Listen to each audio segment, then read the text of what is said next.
Hello, ladies and gentlemen, and welcome in. We are live here on the campus of Beverly High School to bring you Panthers baseball here this afternoon.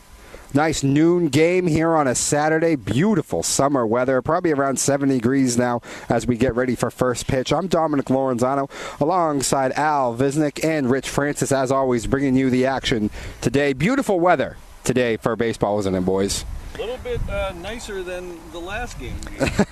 Yeah, last game here, which was senior day. Didn't quite go the way that we wanted, and weather-wise, it didn't go the way we wanted either. Yeah, we weren't sure even if we were going to get that game in, because it was sort of a spotty rain all day, and we were able to get it in. Kind of almost wish we didn't, but. I am an expert at missing the bad weather ones. Well, you know, Thursday's game was sort of like an early April game, you know, the way the temperature felt. Yeah, I can imagine. So anyway, Cooper Gavin, the man getting the ball today for the Panthers, trying to rebound, as you said, after that rough game on Thursday in which they lost 6-0. They will be faced with what is, I'm told, a very good offensive attack here by the Marblehead Magicians. Yeah, I believe they lead the NEC in runs scored per game. Yeah, Marblehead started out not quite up to snuff, up to their own standards, and had a losing record. But they have come back and have really built their resume to the point with a win on the road today, they will clinch their division of the NEC. Yeah, they're battling with Swampscott, who we'll be seeing on Monday. And Beverly looking for a win here to clinch a tie, at least, for their division. Yes. Right. Beverly will need to win one of their last two games today against Marblehead and also home here Monday against Swampscott. If they're able to win both, they'll take the Dunn Conference outright. One of two will, in all likelihood, give them the co-championship with the Danvers Falcons.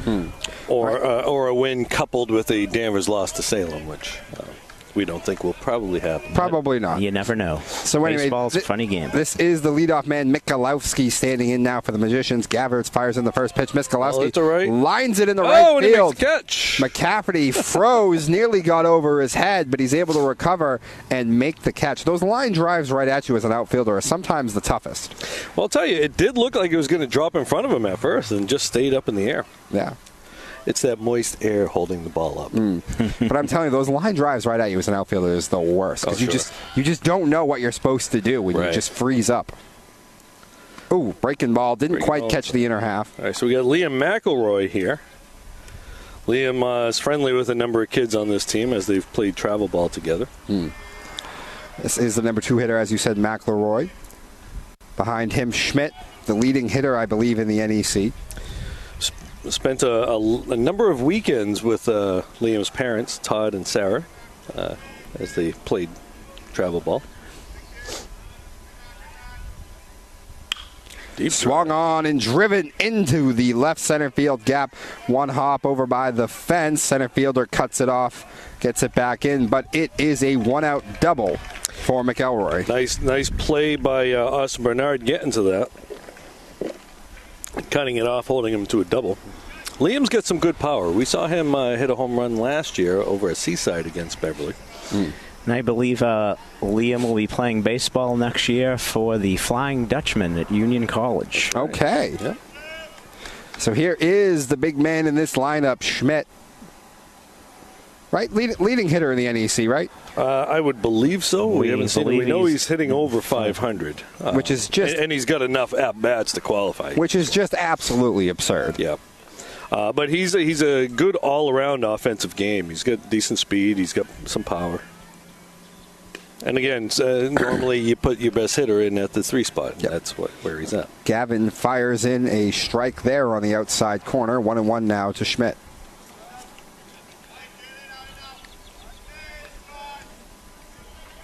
Like we said, this is a potent lineup that they have. Yeah, and the first 2 guys making pretty solid contact to start out. Nice pitch there from Gavin. Nice pitch. A lot of movement on that breaking ball right there. And Cooper's going to need to mix his pitches today with this lineup for sure. Yeah, these guys will sit on on a ball that he knows coming, so you're going to have to really mix it up. Let's see if he goes back to the breaking ball or tries to sneak a fastball by him. Yep. Oh, a breaking ball didn't break much, and he ends up hitting Schmidt. Couldn't get it by him. Which is unfortunate considering he had him in the hole there. Yeah, we'll see how that turns out. Puts the force play on and the double play into play. Well, I mean, listen, as far as hit by a pitches, it wasn't the worst, considering this is the lead man in the. Well, I also meant just from a number 3 hitter in the lineup. Strategy, the first base is open. Exactly. It only stinks because he had him on 2 strikes. Right. This is the right fielder, Keogh, stepping in. Shane is another one of those guys who played on the AAU circuit with Vikings baseball with a lot of the fellas in town here.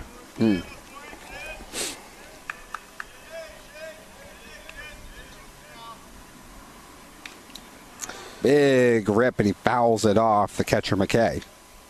Yeah, that Vikings program, a lot of these kids have run through there. Mark Crovo does a pretty good job over there. A lot of these guys played for Mark's brother Greg, Scott Lynch, to name a couple of the coaches.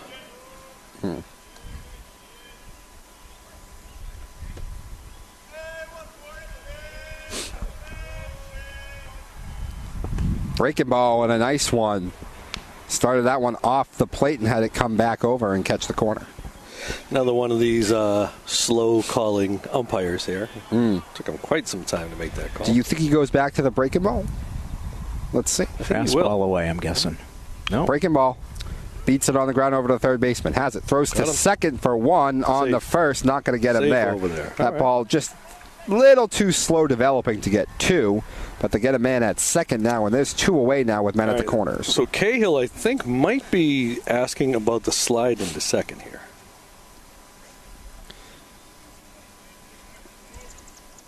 Because you're not allowed to pop up on a play like that. You have to give yourself up. Okay. Seeing that this conversation's going on for some time, I doubt anything's going to happen. I think for anything to happen, we'd need to see the base umpire make a move towards home plate to join the conversation. Yeah. He wasn't all that interested in doing that. All right, so 5-4 on the putout there. 2 away with, as we said, man at the corners now. And the catcher, Andrew Titus, the man standing in. One of 2 Tituses on this squad. Yeah. His brother, also in the lineup today, the second baseman, Matthew. Well, I assume his brother. Yeah, you would imagine. Runner's not going. Good stop by McKay there. Excellent stop by McKay there with a man at third.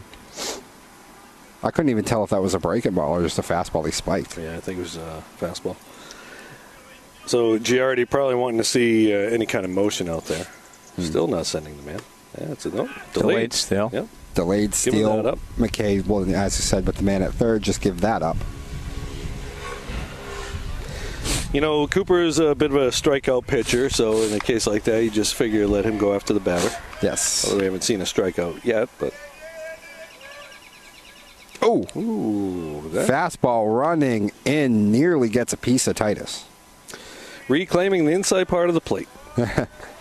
Indeed. Now 2-1, though, on him. First base open, though. Upstairs. Fastball missing high, and now it's 3-1. One of the things you do see with guys with really good fastballs is sometimes the control isn't always perfect, which can help a lot.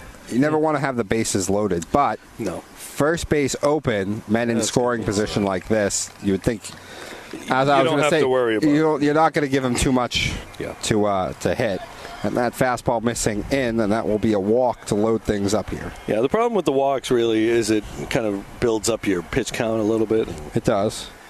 And I think a day like today also getting through the first inning, coming off that loss on Thursday, and knowing what's at stake today, I think probably amped up just a little bit. And Coop has a tendency to need a few pitches to kind of find his rhythm and settle in. So this would be big for the Panthers if they can get out of this bases loaded jam right here with 2 outs and the DH coming to the plate.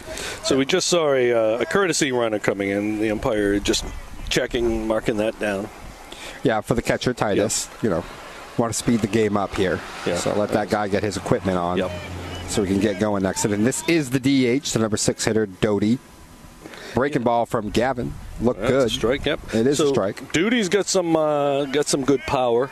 He's one of the conference leaders, I believe, in RBIs as well. Big guy. I've seen his name. Old school, no batting gloves. I know. Big rip as he fouls it straight back, and now Gavin has him in the hole 0-2, trying to work out of this situation here in the first. I've seen Duty's name in there among the league leaders in the Salem News league leaders lists. All right, so he's got 2 strikes on him here. Man at third, 2 strikes. McKay's got to be ready for something in the dirt if he does indeed go to the breaking ball.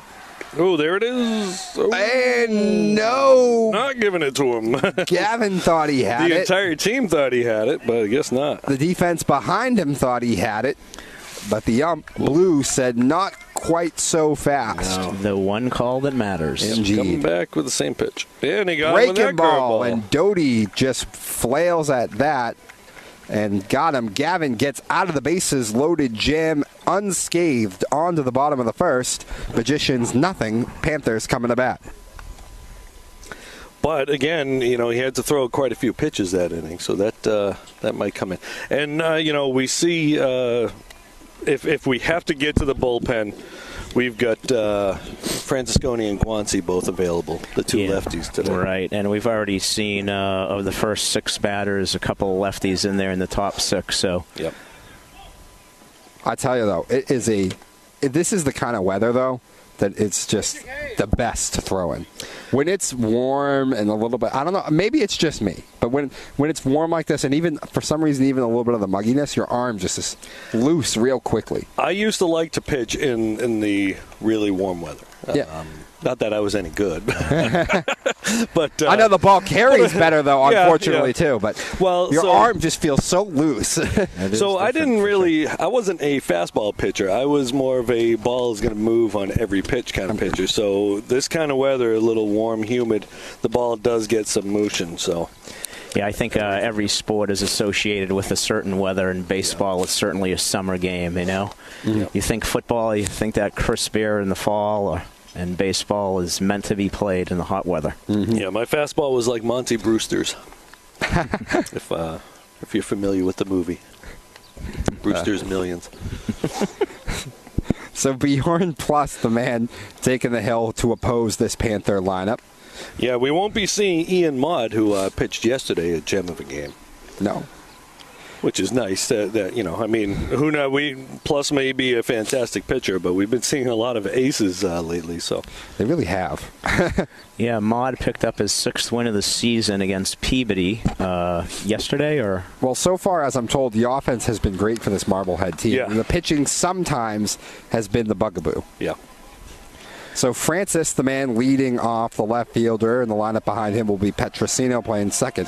Armbruster in the third spot, the shortstop. Bellew, the DH, batting in the cleanup spot, followed by McCafferty in right field. Number 6, Staffier, the first baseman. McKay, the catcher. Bernard's the center fielder. And rounding out the lineup, Joshua Demers, the second baseman. That one's downstairs in the dirt. That one missing low and in the dirt. Ball 1 to start the afternoon here for Plus.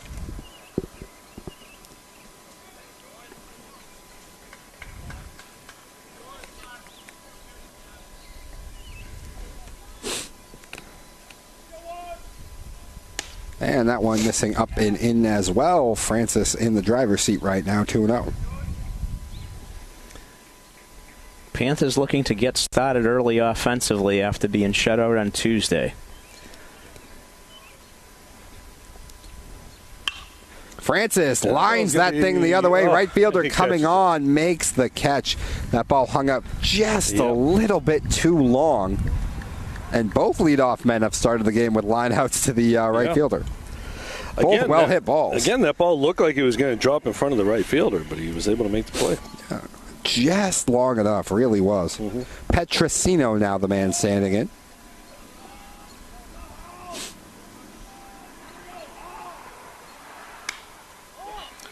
And that ball could be trouble. Second baseman can't make the play.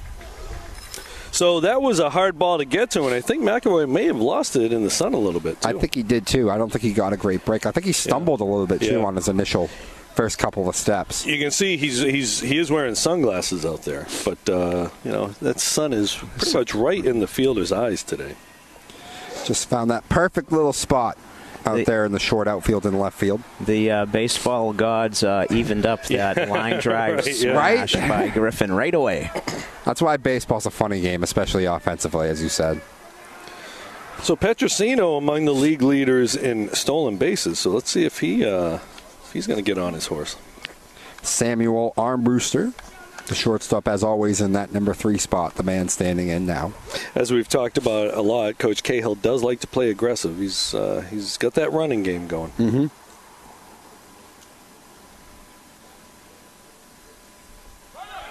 And he's off. Pitches low, spikes that throw, and Petrosino pretty easily. Yeah, Petrosino's going to be in there easily with a stolen base, and now a man in scoring position for the Panthers with 1 out.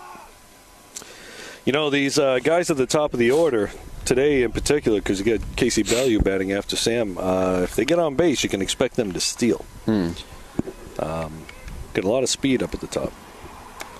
Breaking ball outside. Yeah. He really goes high over the top there with that breaking ball. Yeah. Sam has been almost a 12-6. Sam has been swinging the bat exceptionally well right now for the Panthers, but I don't know that he'll have the green light here, 3-0. Yeah. I'd give him it. Petrosino on the move. Throw is high. Third baseman can't corral it. No, stay there. Logan will wisely stay put, but he takes third. So that was a strike? I guess so. Did he really call that a strike? I don't know. Yeah, he did. Maybe with the delayed call, I missed something. Yeah. So with Logan, again, this is the second time, not the second time, we've seen him steal third base a number of times on plays like that. Coach is essentially saying if he's not going to look you back, you might as well go. Middle infield playing back still. Armbruster, that ball running in on him, chops it foul over the third base side. All right, so we've got ourselves a full count now. So yeah, full count now on Armbruster. With the first run of the ball game just 90 feet away. Marblehead's strength is up the middle, too. Schmidt and McElroy and the second baseman. Yeah, but right now they're definitely conceding the run. Yeah. But again, Schmidt was an all-star last year as an outfielder. Liam McElroy's solid shortstop over there. Armbruster largely just needs to put this ball in play, and you'd think he'd have a run. Rips that one. Rips that one foul right by the Marblehead dugout. Yeah, they're playing the first baseman in, but pretty much everybody else is. Yeah. I mean, third baseman is halfway. Yeah. Second baseman's way back. Yeah. So I mean, listen, if he hits one right on the screws right at the third baseman, then he's not going to come in. An opportunity, but that's all downstairs. That one missing low, and Sam will take the walk. Men at the corners now with one away. Plus, wanted that one to look like. Yeah. The catcher tried to bring it back up and sell it. Yeah, absolutely. Which is his job. True, but you don't want to do it too much so that the umpire is not going to give you any calls. True, but that was a big situation. Yeah, no, that was a good frame right there. But a lot of kids will take a ball that's clearly a ball and do that. Armbruster off. Oh, Bellew had a nice rip at that one, but fouled it straight back. As always, the Panthers being very aggressive on the base paths. Especially, as you mentioned, at the top of this lineup with the speed that they have. Sam's probably going to go again. Slides Sam up. is off. Catcher They'll concede that. will just let it go. Armbruster into second with a steal. Similar to when Marblehead was up at bat. They kind of give that up. Yeah, I don't want to give up that run from third, but also for the Panthers takes the ground ball double play out of the equation. Yep. Yes. Oh, you breaking ball missing off the outer half. But it also means now a base hit might be able to score too.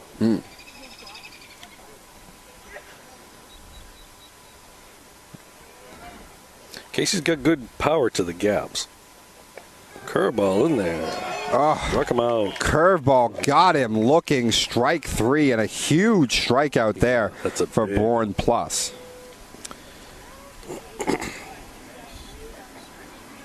That was a tough pitch. Yeah. That looked like one of those that we might say broke around the plate, as we were discussing the other day. But well, again, there's that. The frame helps too, I guess. So now 2 outs, and McCafferty going to have to come up with a big 2-out knock if they want to make something happen out of this. That one missing inside. Our cameraman, Mark Lehman, who's probably got the best view in the house, did not like that strikeout call. On Bellew? Yeah.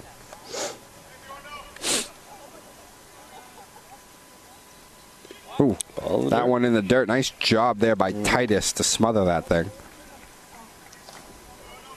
2-0 now on McCafferty.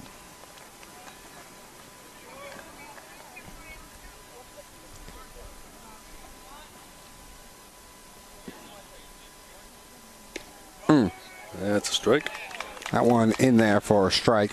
2-0 count. That's not your pitch. Yeah, no, that was on the outer half. You give that one up. You swing at that if you get 2 strikes.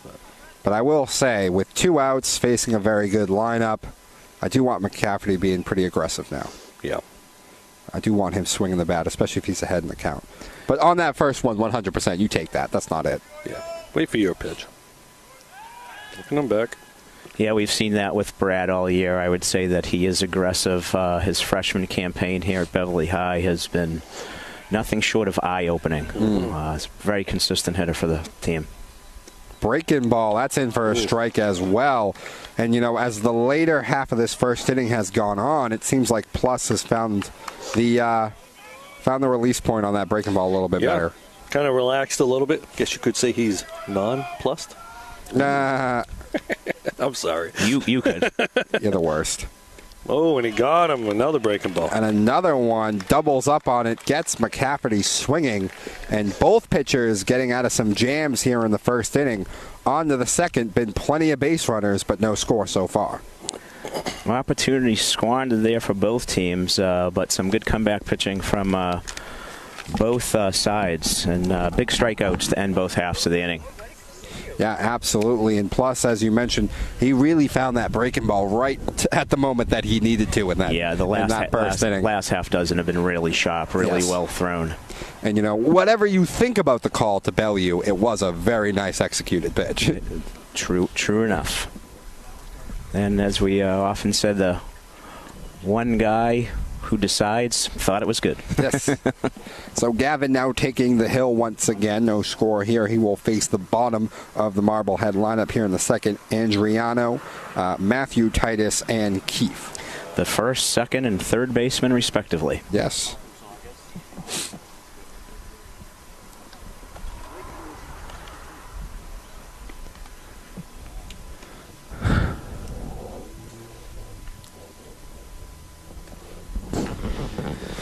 So I have Cooper for throwing about 20 pitches that first inning.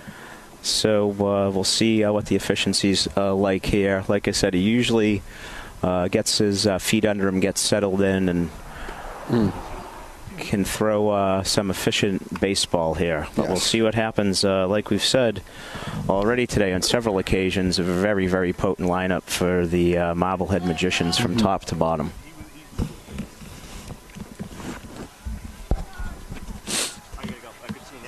All right. Hey, Todd.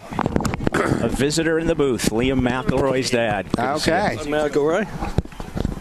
Andriano standing in now to get things started here in the second inning. Gavin Wines fires, and Andriano slaps that one foul a little bit towards the right side. Andriano, good-sized kid. And based on the number, if it was like Little League, right, you give the bigger numbers to the bigger kids, and kind of 99 kind of works for him. Maybe an Aaron Judge fan. Yeah. Oh, maybe. Maybe he's a hockey player. Who knows? That one, a breaking ball, looked like upstairs, though. Could be a Ricky Vaughn fan. What? Ricky Vaughn from Major League. Oh, okay. Wild Thing. Oh, yeah. Oof. Andriano cleans that one out to the opposite field, dunks it in the right field. Cafferty's able to get to it, though, hold him to a single. And a leadoff single for Andriano. Beautiful swing there, inside out, just depositing that thing in the right field. Hit pretty solid. So this is Matthew Titus. We'll get a look now at Marblehead's aggression on the bases. Not quite sure how many runners Griff has thrown out this year, but That's a big boy to be going. Yeah. The first baseman? You know, our catchers have a pretty good cut stealing percentage. Griffin hasn't really had an opportunity in the past couple of games to do it, though. And we're going to bunt him. Ball up in the air. Yep. Titus trying to bunt him over. Pops that one up. so that'll give us our answer about the strategy to move him along. Yep. Well, not anymore with 2 strikes now, right? Yeah, no. I think it. Oh, it's.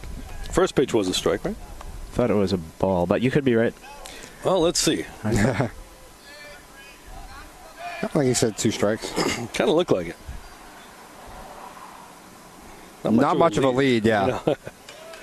Breaking ball missing. Although he gets himself a pretty good secondary lead, I wouldn't be surprised if you saw Griff throw over there. Al, I don't know if you noticed this, but a guy down at the bottom of the hill is wearing a Ghost in the Machine T-shirt. I did not notice. That's the album cover. It's a Ghost in the Machine by the Police. Once again, you're showing your astounding powers of observation to BevCam Nation. Oh, Got him. Oh, my goodness. My. Didn't quite get back. Oof. Wow. But did Gavin snap off a good one there or not? Yeah. He had Titus bailing out of that box, and that thing nearly came back and caught the inside corner. Do you come back with it or you just throw a fastball by him? I think you throw a fastball now. Not going to get him. Full now, I believe. I think it's full. Yep. I believe so, too. Full count now on Matthew Titus. The umpire not helping us out with the count. No. Throwing over. I don't mind the slow calls, though, as long as it's obvious and deliberate. Sure, right. What I hate is the very not clear strike call. So Cooper's had a couple of breaking balls that look like inning or at-bat enders, but he hasn't gotten either of those calls. No, and unless this at-bat really drags on a lot longer, I don't expect to see another curveball. No. Because full count, bottom of the order, you got to be aggressive and just go after him. You'd actually prefer the guy to put the ball in play and get double play. He did, though. So. Just as I said that, Gavin says he doesn't care. He snaps off a great bender right there and catches Titus looking for the first out of the inning. That was a beautiful pitch, too. That really was. Yeah, that just goes to show that the confidence Cooper and Griff have in calling that and throwing that. Well, I think he's probably feeling good about his curveball right now, too. So There's another one. That one missing low and outside, so 1-0 now on the third baseman, Keefe.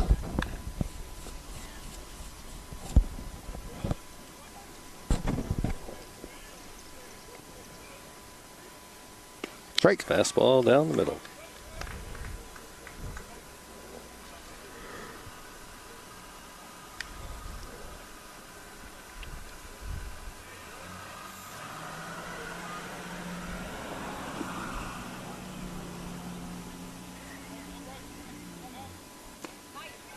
Strike 2.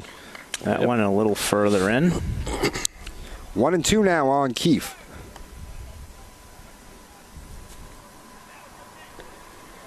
You know, after watching all the curveball, especially how good a one he threw to one, you think that he might be thinking about it. I'd try and sneak a fastball by him.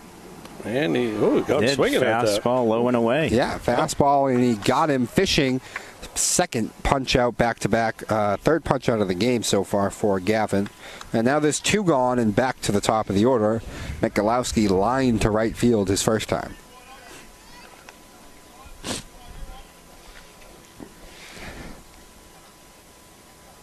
Oh.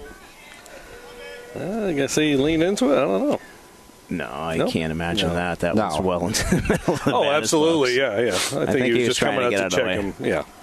So second hit by a pitch by Gavin, both on breaking balls, though.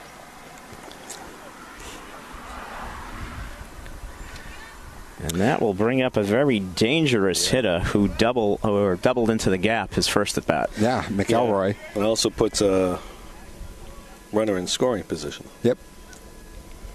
So 2 on, 2 out for McElroy. Breaking Good ball, stop. thought about going after it, but he held up. And confirmed by the base umpire. Not having quite the angle to see that being in the middle of the diamond, however, with runners up. Swung on, ground ball over to second. Petrosino has it. Flips to Armbruster, and Gavin gets out of it unscathed. On to the bottom of the second, no score. Again, he had to throw quite a few pitches that inning. He did, but as long as we can keep Marblehead off the board in this lineup, you got to take it. Yeah, 17 by my count. So he's up to 37 pitches after 2 innings. My guess is as long as he's feeling all right, they're going to stretch him out and use as many pitches as they can. But. Well, as you mentioned, they kind of need this one. Yeah, well, the other thing is, Cooper's pretty much had plenty of rest. Yeah, plenty of rest, and with the last league contest coming up on Monday, he is not going to be available anyhow. So the final game of the season, again, against these same Marblehead Magicians. So it would be... Well, that'll be later in the week, right? And that'll be on a Wednesday. Thursday, yeah. So as long as Cooper is in command, I don't think it makes a lot of sense. And unless Coach Cahill comes up with runners on, lefty-righty matchups or any other consideration to make a change. So. Well, he is your ace, right? So you just you ride your ace. Exactly. So as Plus gets ready to throw his second inning of work, he will face Staffier, McKay, and Bernard here in the second.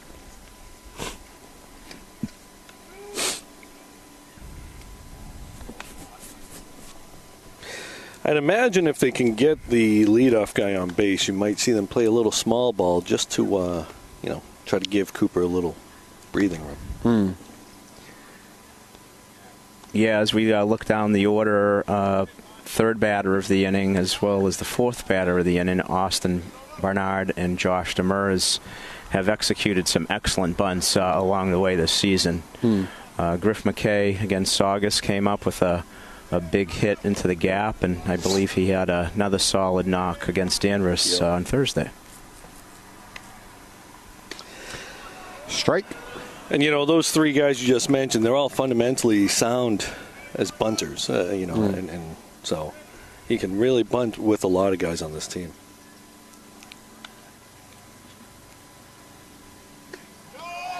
Big cut and a miss that time. Fool him with the off-speed pitch there.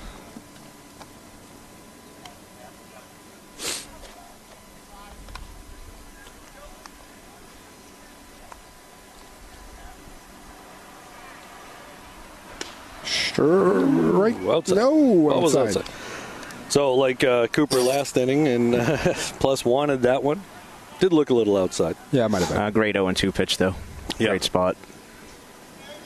Setting up outside, probably for curveball. Yep. Didn't really get on top of it, though. Yeah.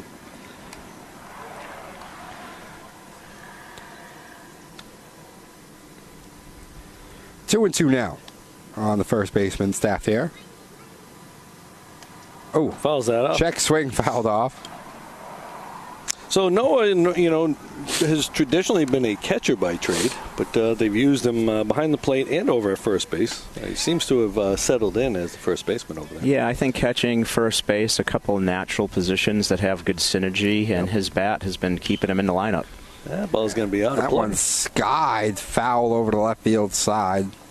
The left fielder gave it quite the run, but Noah had been in a alternating platoon situation with Griffin McKay, and his offensive production has necessitated his bat stays in the lineup. So we're seeing a couple of guys warming up, and I think they're just throwing because one of them is Ian Maude. So Staffier swung on and missed. Might have chased that one up and out of the zone. Now, I don't know how much Maude pitched yesterday, Al. Do you, by any chance? Because he got the win. I thought it was a complete game, so but maybe I could be wrong. It could be. And that game was yesterday, so he would have had to thrown less than 25. So in a 9-0 game, I think it would be very difficult for him to get the win with pitching less than 25. True. I can't imagine the scenario.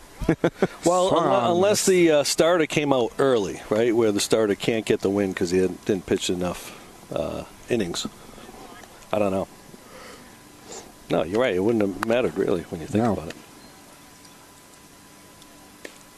Could be he's just throwing. Maybe he's warming up the other guy. Maybe. All right, 1-1 here on the catcher, McKay.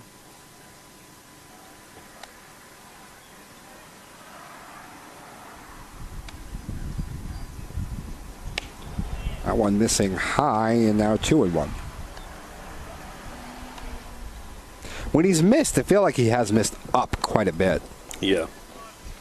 But dramatically up, not in a place that's really going to burn him so far. Swung on and fouled back right near us.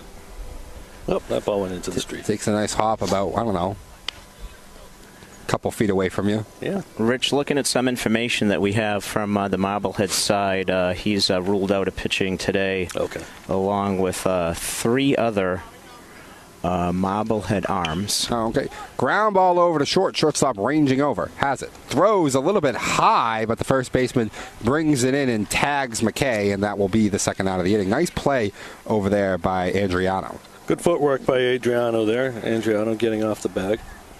Knowing what to do with it. Can tell he's probably played some first base in his day. Austin Bernard now. So, yep, now the center fielder, Austin Bernard.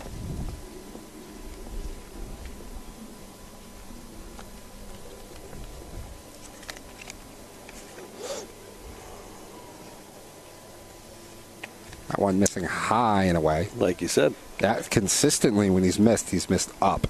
But he's missed dramatically enough up that it's not going to burn him. Yeah, it's not that chest-high ball that can be driven deep. Exactly. That one missing as well, away and maybe high as well. But well, and Austin's a pretty diligent batter. He's not going to swing at bad pitches like that. no.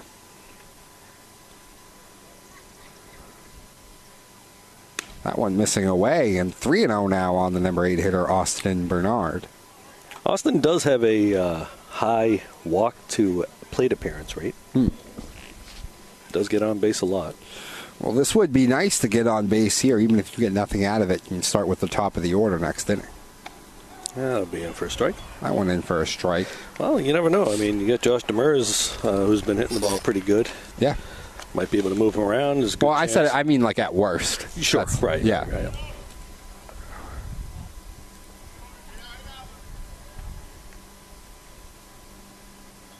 Oh, Austin, big cut to miss throw count now on him. Did not get cheated on that one. No, he did No, not. not at all. But you know what? 3-1, you could afford to do that. Yeah, 100%. fine. Wait on your pitch. Might as well give it a big swing. That one not even close, and Bernard indeed does draw the walk. There's a good chance you might see Austin take off here. Yes, there is. Yeah. Maybe not the first pitch, but you get an opportunity. True. Largely just because Cahill likes to run, and He does. I think he has seen that they can. Well, Austin's one of the better ones, too. Yeah. Thrown over. Oh, he was leaning. Yep. He was leaning. But Austin gets back. And oftentimes that throw over isn't necessarily to pick a guy off. It's see if he's leaning. And I think they may have given that away. Unless he takes it off. Oop. That one missing high It's a and double double clutch by He's the in there. catcher. He's in safely at second. And you know what? If he doesn't double clutch, he might have had a chance at him. He had to catch that ball almost behind Josh's head. Yeah. It was so far inside. So that was a good pitch for Austin to run on, and a tough play. Yeah. Win, lose, or draw. But as you say, the double clutch did not help the situation. No. Nope. That ball's up. Catcher tried. Yep. All right, 2-0 now on Demers. So you got a runner in scoring position now. Base hit, they'll probably be sending him. Get some good arms in the outfield, though. Yeah. That one missing as well. 3-0. I'm guessing it's red light. Yeah. Yeah, would think so, given Top of the order coming up afterwards. Sure. There it is. That's in for a strike. 3-1 now on the Mars. So he lays one in there like that again.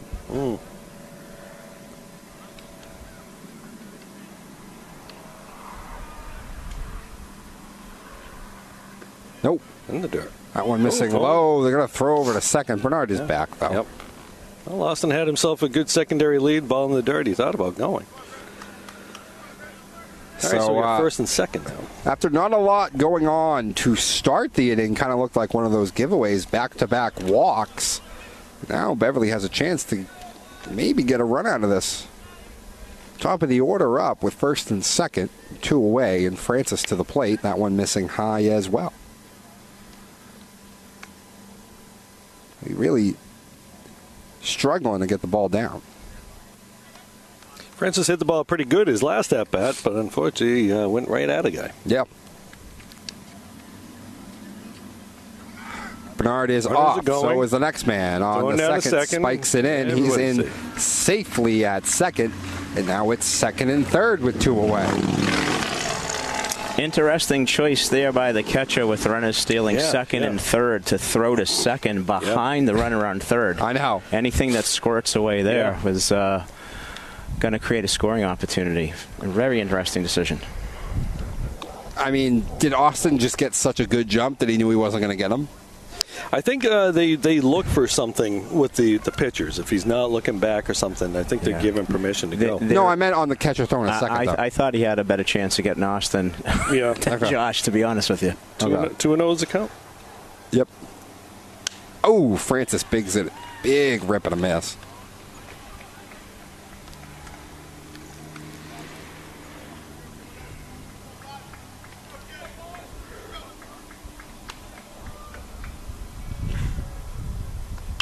Francis swung on high fly in the left center field, but Schmidt has a beat on it, gets under it, makes the play, and plus gets into a jam of his own doing, but gets out of it as well with the fly out. On to the third, no score here.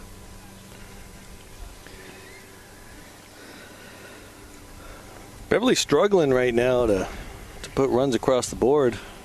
Get that big hit. Early in the season, those kind of situations with 2 outs, they scored a lot of runs with 2 outs. Yeah. They haven't been able to do that. We talk a lot about hitting being contagious, and Beverly has certainly been on streaks of being on fire at the bat. We saw the opposite happen where they went 4 games with scoring 3 runs. Yeah.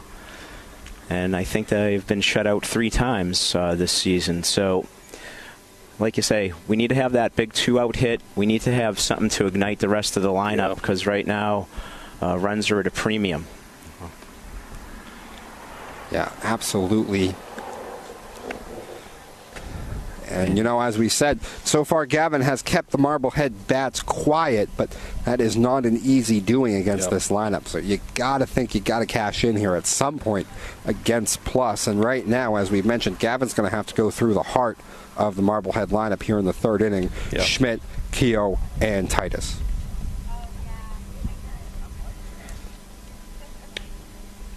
Yeah, razor-thin margins for error when you're unable to score runs and take the pressure off your pitching and defense. So I feel as though right now is probably a pivotal spot in the game. As Dom, you said, the heart of the order coming up.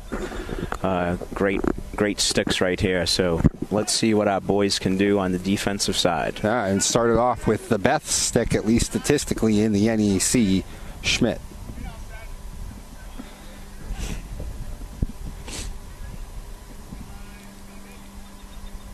Breaking ball there from Gavin, though, and he drops it in.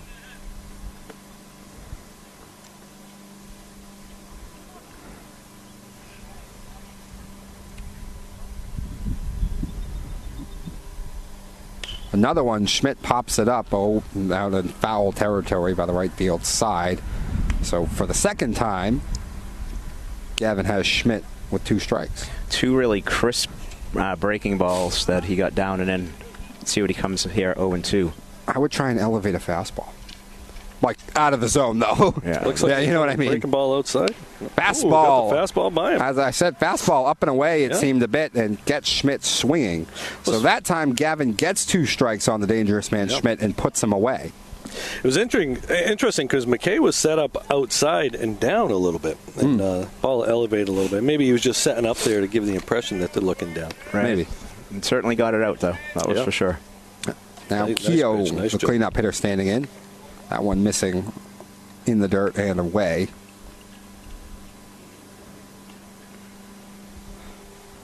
Gavin takes a second there, clears some dirt out from his landing spot.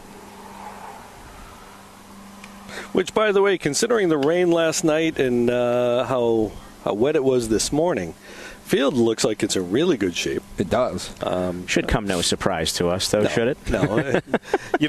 We've played at some other fields where we come out and really that's what the field looks like. But Todd Rushton does a real good job. He and his boys do a nice job with these fields all throughout the city. I've talked to lots of people who've come to play at the various fields, and they always compliment how good the Beverly baseball fields are. Yeah, the grounds crew second to none on the North Shore, no doubt about it. Got him. Yeah. He went. Tough pitch right there. It really was. That thing bearing in on him. 2-2 now on the cleanup hitter, the right fielder. Gavin winds and fires on the 2-2 and misses on the outer half, so runs it full now.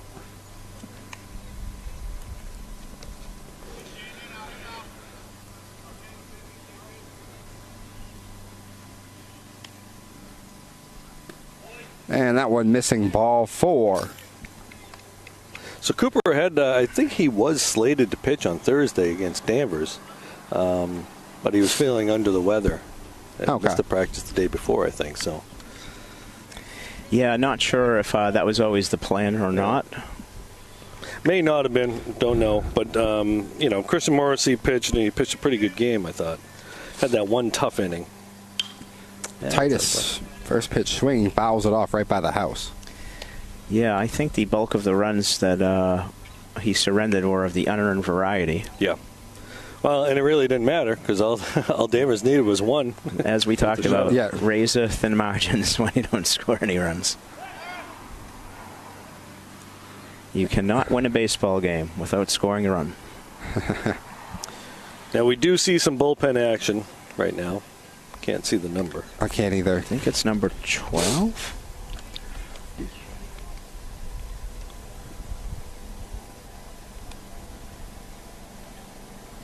Breaking ball. That's in for a strike. It's like get me over breaking ball. Mm-hmm.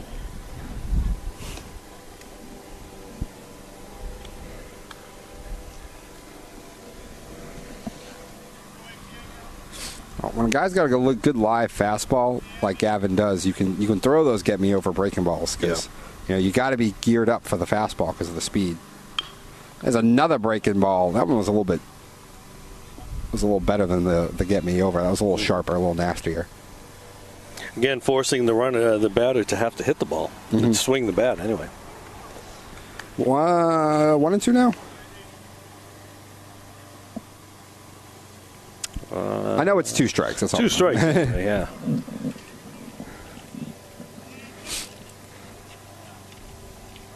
And he's off. Titus slaps that one foul.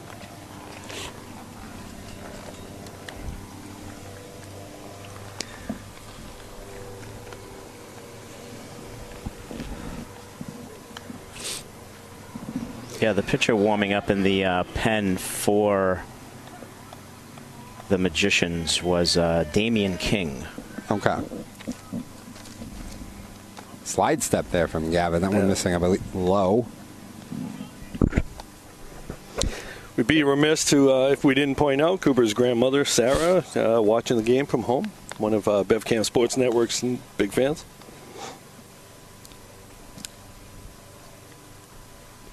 Breaking ball foul. Breaking ball, and for the second time, Titus able to spoil something. Titus doing a nice job fighting him off. He is. Speaking of BevCam Sports Network fans, shout out to Carol Dokes, Robert's mom. BevCam Sports Network's #1 fan. Titus taking time there. As Andrew right now locked in with what's turning into quite the little battle here. Mm-hmm.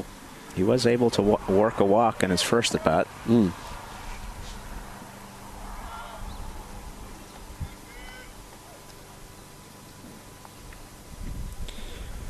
Let's see if they put Keogh in motion again. They do not. Ball down. That one missing low, and I believe a full count now.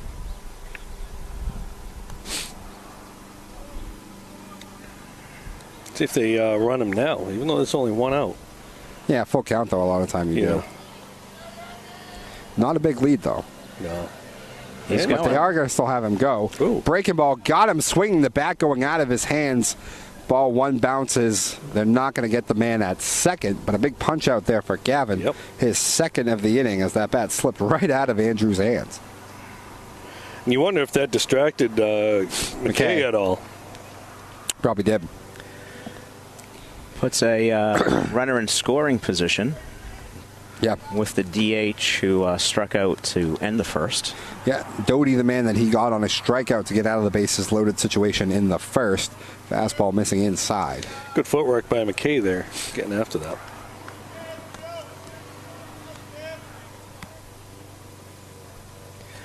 Yeah, working inside, a good strategy with that long body. Yeah. That one on the outer half, and he sprays it foul.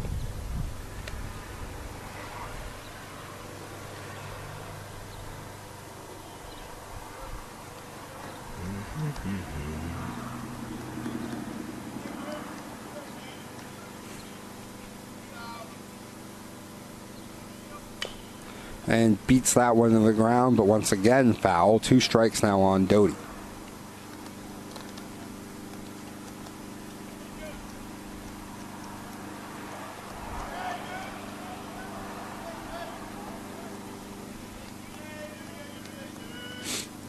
Two strikeouts in the inning already for Gavin. 5 in total, as he has 2 strikes on the DH right now, Doty. Just keeping the runner honest a little bit.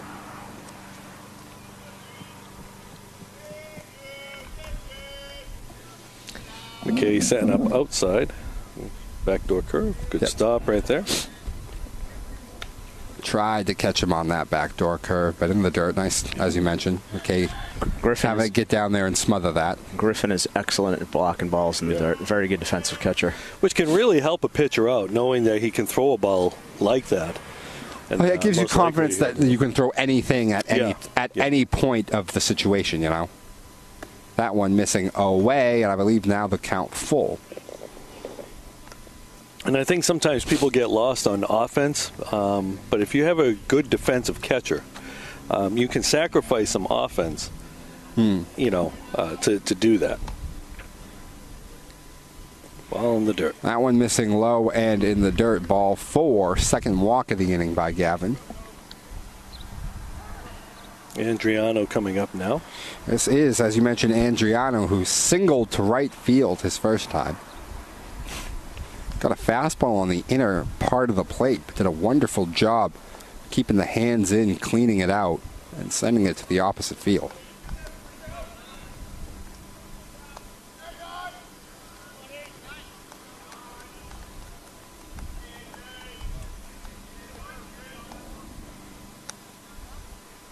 Breaking ball for Gavin in first strike.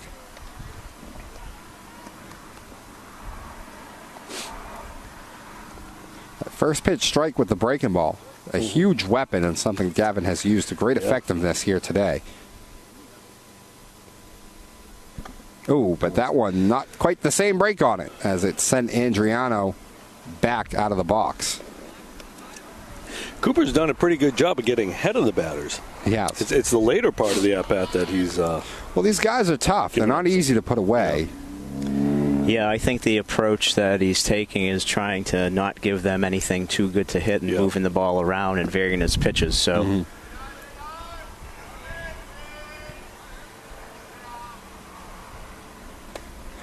Strike 2. You know, Al, we've talked about Augie Garrido, and he's got a philosophy on pitching. He says a lot of guys think it's a one-on-one, pitcher versus batter. He wanted his guys to think it's 9-on-1. Use your fielders. Breaking ball Good once stuff. again. Nice job by McKay smothering that thing. And a nice job of holding up the swing. Yeah. So he's thrown a fastball by him. He's thrown 4 curveballs. What do you think he's thinking right now, Rich? He's probably thinking curveball, the way he's setting up. I go fastball away here. Fastball inner in. half. Adriano fouls it off. Yeah, he was set up outside, though. I think it was probably supposed to be a fastball away. Yeah, I think so. Just tailed in on him. So. Yeah. Man, I really like throwing that fastball up. Yeah. I try and elevate. I agree. Breaking ball. Breaking ball, he left it up, a mistaken location, but I think he left it up Yeah. high enough that Adriano couldn't really do anything with it. Yeah. And that breaking ball broke a little bit later than did. some of his other pitches. So There's the Fastball, inner half, Outside. got Adriano swinging. 3 punch-outs in the third, and Gavin, faced with the middle of that Marblehead lineup, does walk 2, but comes out of the third inning with the tie still intact. On to the bottom of the third, no score still here. yeah, that came with a little bit of cost on his pitch count. Yep. I have him for 29 pitches that inning, Oof. up to a total of 66. Well, it was all walks and punch-outs, but if you can get through the middle of this lineup without giving up a run, you just got to take it. Right. So And just hope your bats can get started. as we said at the beginning of the inning, a big inning for Cooper and the Beverly defense. And this would be a great time to win an inning right now for the Panthers and get across. But I do believe we have a change in pitchers. Okay. Number 12 is now on the mound. Damian Is he King. So new pitcher there, Bjorn Plus, done after 2, and Damian King, the man now. He will face Petrosino, Armbruster, and Casey Bellew. So Plus got in trouble twice and got out of it, so not a bad job. How many 45 pitches 45 I had him pitches. at. So I'm not sure their schedule is, but would make him eligible for a Monday game? Yeah. I believe Need, so. less than 50 one-day rest? Is I that believe that's what it is, yeah. Actually, they might be less than 60, which to me is kind of crazy. Yeah, less than 60, you can Right. bring a kid back on one day, but it might be 50, though. This will 25. certainly be a different look looking at the warm-up tosses that Damian's taking. Yeah. His motion, just a little bit quirky, could be It is. skeeving. It's really I mean, he doesn't Little bit of a bend his short back arm. really Yeah. at all. A little bit of a short arm. So that does not mean it can't be effective. Getting a different look and changing how you're seeing it and what angle it's coming from. And Yep. Reminds me of, I got to do this. I do this every time. Josh Collimenter. Who? Exactly. I'm a weirdo. I'm a Arizona Diamondback fan, and he came up a couple of years ago with the Diamondbacks. He had like 2 really good seasons, and then the league kind of figured him out. Yeah. But he had a super, like, really over the, like, almost complete 12 o'clock kind of.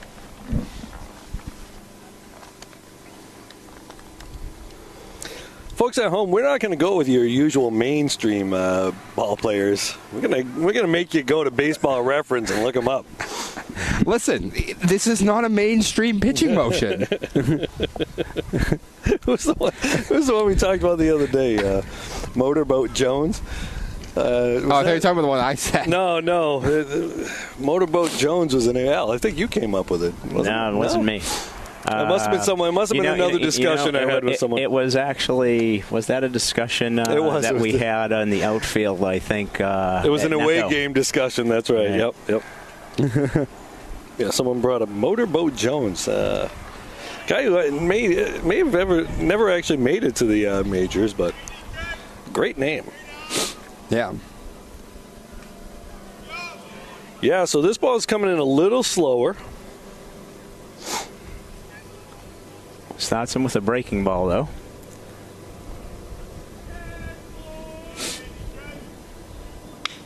Swung on, ground ball deep into the hole. That's short. Deep in the Shortstop hole. has it, throws. He's not going to get him, though. That was Not just gonna get that play.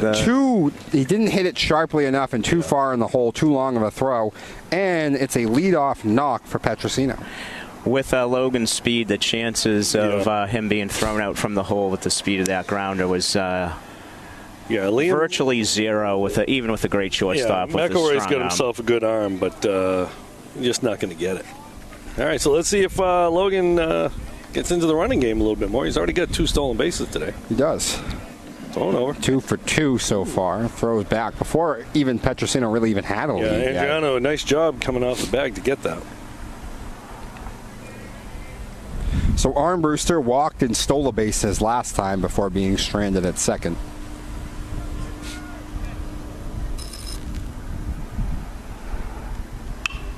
Armbruster swung on high, chopper over to third.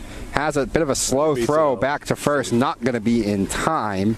So they'll get the lead man at second, and now Armbruster replaces him at first. A good attempt at a turn by the Marblehead second baseman, Matthew Titus. Made that closer than I thought it was going to be, given how high that chopper was. Yeah, so we got a change here. We get Ryan Rushton hitting now from Bellevue. Bringing in the lefty batter. Yeah.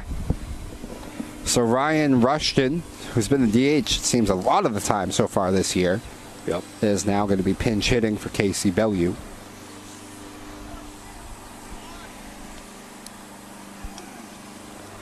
Let's see if if Sammy goes on the first pitch. Sam does run very well, as Logan before him, who just got erased on that fielder's choice. Man, Cale's so aggressive on the base paths. He may also give him a chance to see the pitchers. I'd do a pitch out. Yep. Breaking ball. Moves that one in. Now, that was a quick pitch. Didn't really come much to a stop there.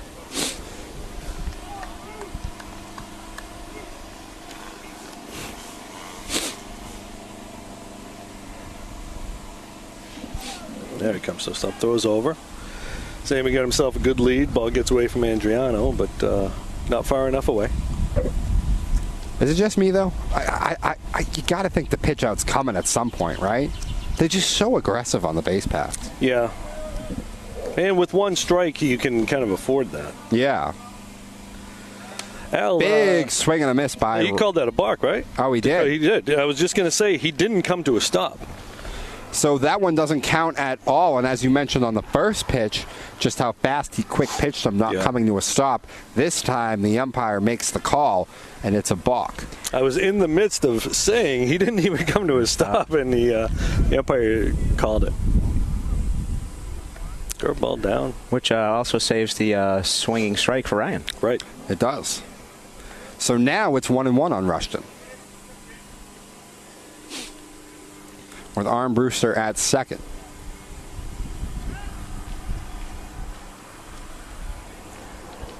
King will step off and look Sam back.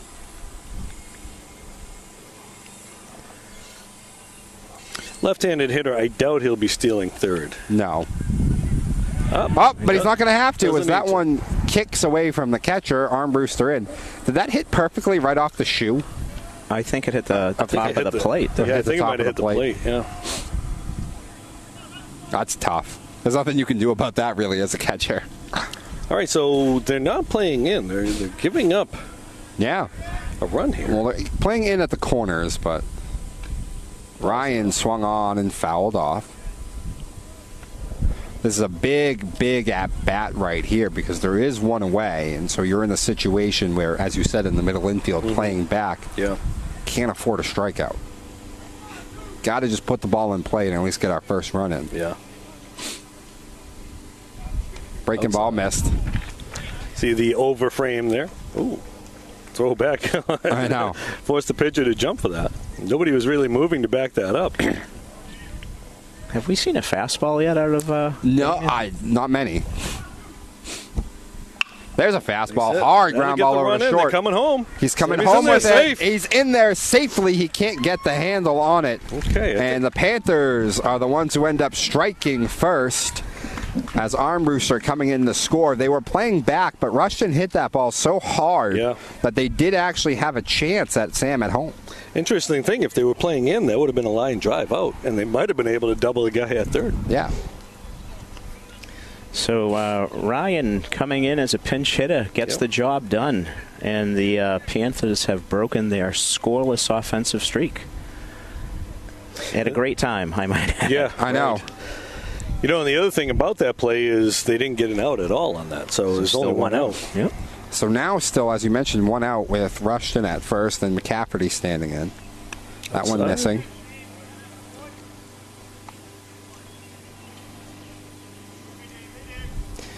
I'm actually thinking, how do you actually score that? If you don't get Fielder's choice and RBI. Yeah. But you didn't get an out. Well, it's not a hit. Yeah, that's he reached due to the fielder's choice. The fielder made a choice on it, but he still gets an RBI on it. Sammy was going on contact, too, so. Yeah, and I think that throw was just a tiny bit up to the first base side, so I think he was going to be safe even if it was handled well, Big cut by McCafferty, and now 2 strikes on him. And as you noted, Liam wasn't uptight on that, too, so. But Beverly has been aggressive on the base pass all year, so there's really no reason to think anything would change at this point. No. Right. Especially given the struggles with scoring runs, going to take the opportunities as you get them. I'm actually surprised we haven't seen anybody square to bunt. Not that. Tough pitch. Breaking ball gets McCafferty swinging for the second time today. Not that the guys that we're seeing right now would be bunting, but. No. Some of the guys who were scuffling maybe looked to drop one down or something. So now there's 2 outs, and Noah Staffier, the man hitting. Wind's starting to blow out now.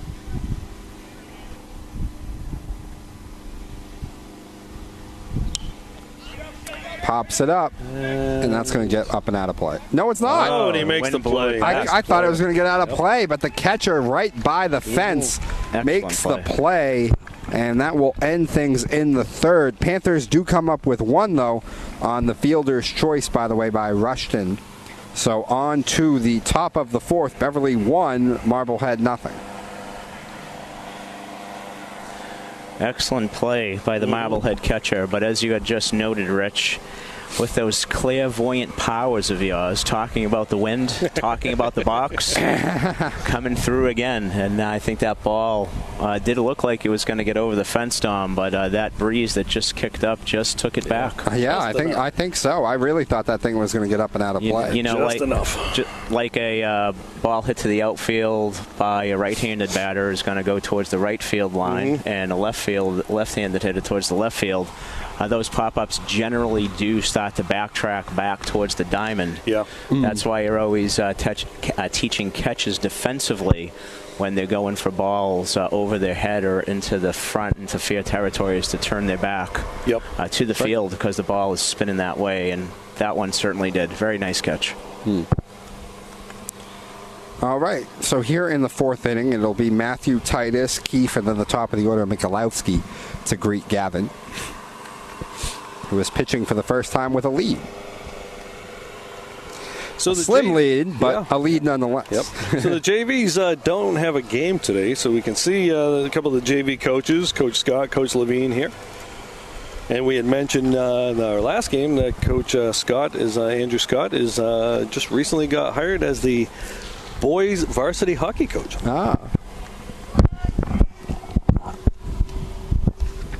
You know, one thing about this field, there's not a whole lot of shade for people to hide on a sunny day. I'm looking over here to my right. There's absolutely zero, Rich. I'm looking here to my right. There are 3 people sort of in the shade, but not quite, because there's a sliver of shade here. The folks who are the abutters next door should be renting out space in their backyard for some shady spots. Yeah. Right? They got a grill over there. You can do a whole have party. Concessions open. And Are there rules about that? I don't know if you could do that. I'd do it. $15. You got a good point there. They could be cooking up hot dogs on that grill, selling them. Right? Can I buy that property now just for that? You're not using for 10 games a year. You're not using your property to the full to the full effect that you can. Oh, got him. That's that one's gonna hurt. The third hit batsman of the day. Well, I was just about to say the other two today were just on breaking balls that didn't get back over, but that one's gonna hurt because that was a straight-on fastball that caught him square in the side. Don't think we got to worry about him running though. No, I don't think so either. But you might see a bunt here. You might see a courtesy runner or something. That's a tough one. You can re-enter a guy. He's going down the right field line, trying to run that off and shake it off. Did it hit him actually in the leg? Looked like it. The way he was limping. I think he gave him a Charlie horse. Yeah, could be. All right, they're okay. Looks like Coach Giardi's happier with the injured runner than whatever other options he might have. Yeah.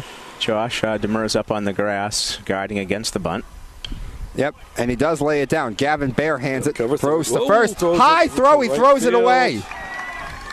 In the right field, a disastrous start to the inning, and now it is second and third with nobody out. That's good backup there by Brad McCafferty. Saw the play out, and then he made sure he was there to back that up. Hold the runner at third base anyway. Second game in a row. Panthers having a difficult time making the throw to take the sacrifice given by the opponent.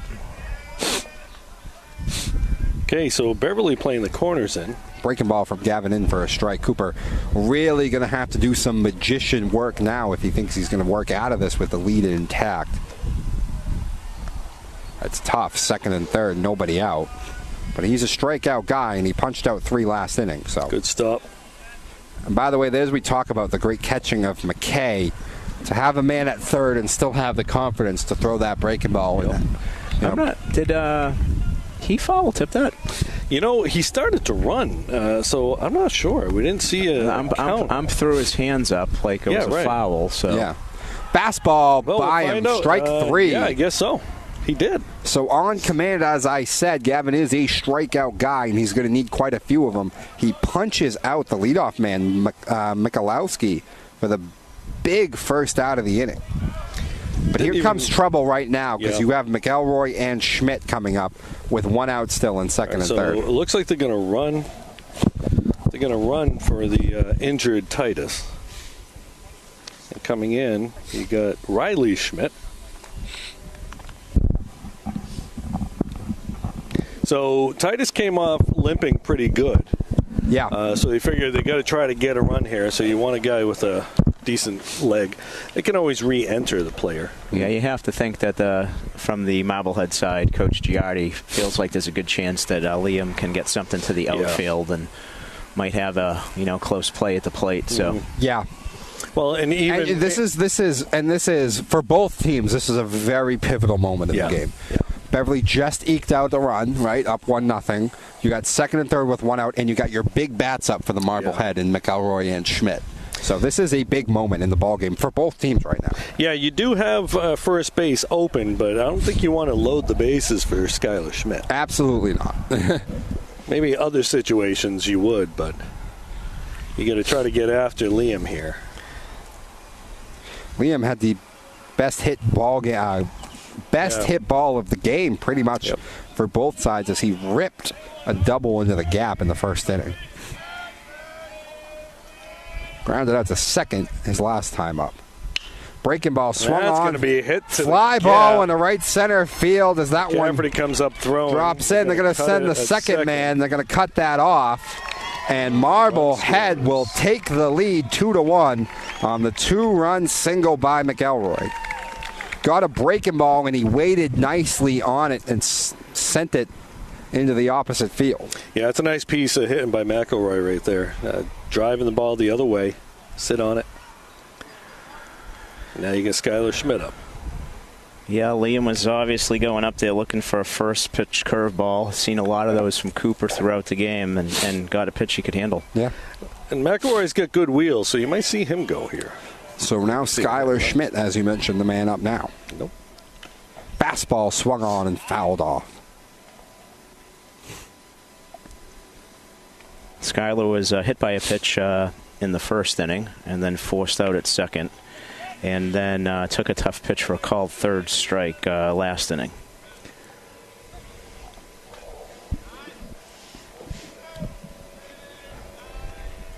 Yeah, the runner's going. Swung on ground ball. Hits it right and to the open spot. The hit and run works beautifully as that ball bounced right to where Demers would have been. That is a perfect execution of a hit and run. You get the second baseman running to cover second, and you hit it right behind him. So now first and third with still only one out. And Keogh, who grounded to third his first time, walked last inning. And Coach Millay is making a trip to the mound to settle things down a bit. Trying to figure out what they're going to do first and third here. You got good wheels on both corners right now, so I highly doubt you're going to be trying to throw a guy out. But Yeah. I don't think so. I would agree with you. The question is whether it's going to be uncontested or they're going to try to put a play on. Yeah.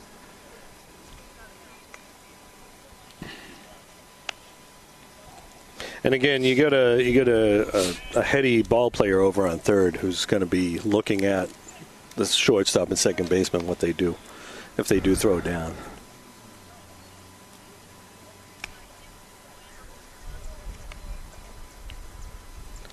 So we get Shane Keogh here.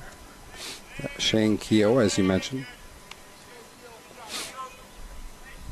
Just a one-run ball game right now. It's been a tough inning for Cooper Gavin, who's pitched well so far, but the error and then a ball that's normally an out, but with the hit and run, gets through. All right, see what they were doing there. Cooper looking to see if he can bear down right now and keep this at a one-run game.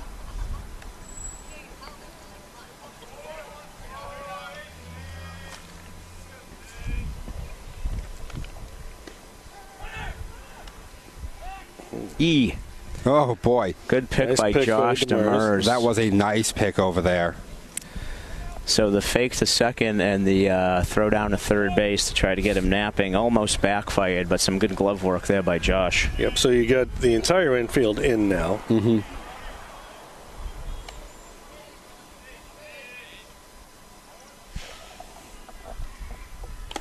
Swung on and missed as he gets Keogh fishing there. 0-2. There's that elevated fastball you like, Dom. I love that pitch. It looks so good because it's right at that eye level. You see it so well, but Yeah. your hands can't get to it the same way that your eyes say you can. That's true. Yeah, promotes a late swing for sure.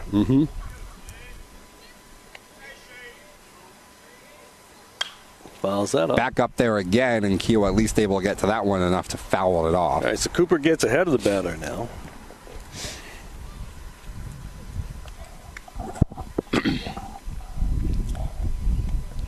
He has ultimate confidence, it seems, so far in McKay. So you think you can go back to that breaking ball now down. Confident that McKay can smother it. Good stop by McKay. Now, the problem, though, with that is if he swings and the ball's in the dirt, first base is unoccupied, so the runner can go. So you got to worry about, guy running down to first and a guy on third. Gets the backdoor curve. No, he didn't. Ooh, nope. Trying for it, though. He tried, but it didn't get back to the corner. 2-2 now.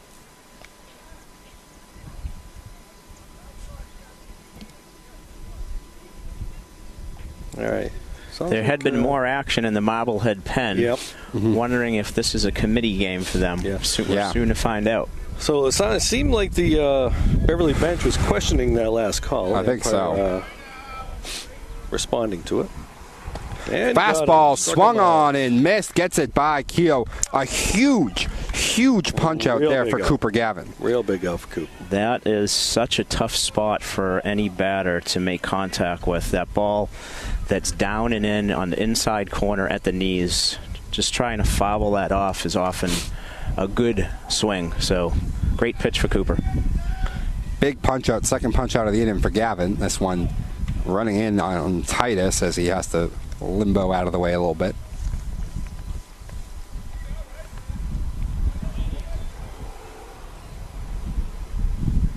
Titus has walked and struck out. Ooh, that ball's down. Yeah.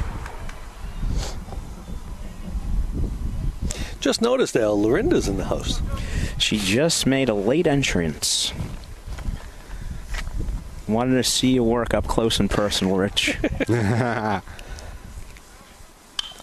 Swung on and popped up. Is this one going to get out of play? Got a chance at that. And can't get a hold of it. Can't get a hold of it. That one just pops out of the glove for McKay, and a second chance now for Titus.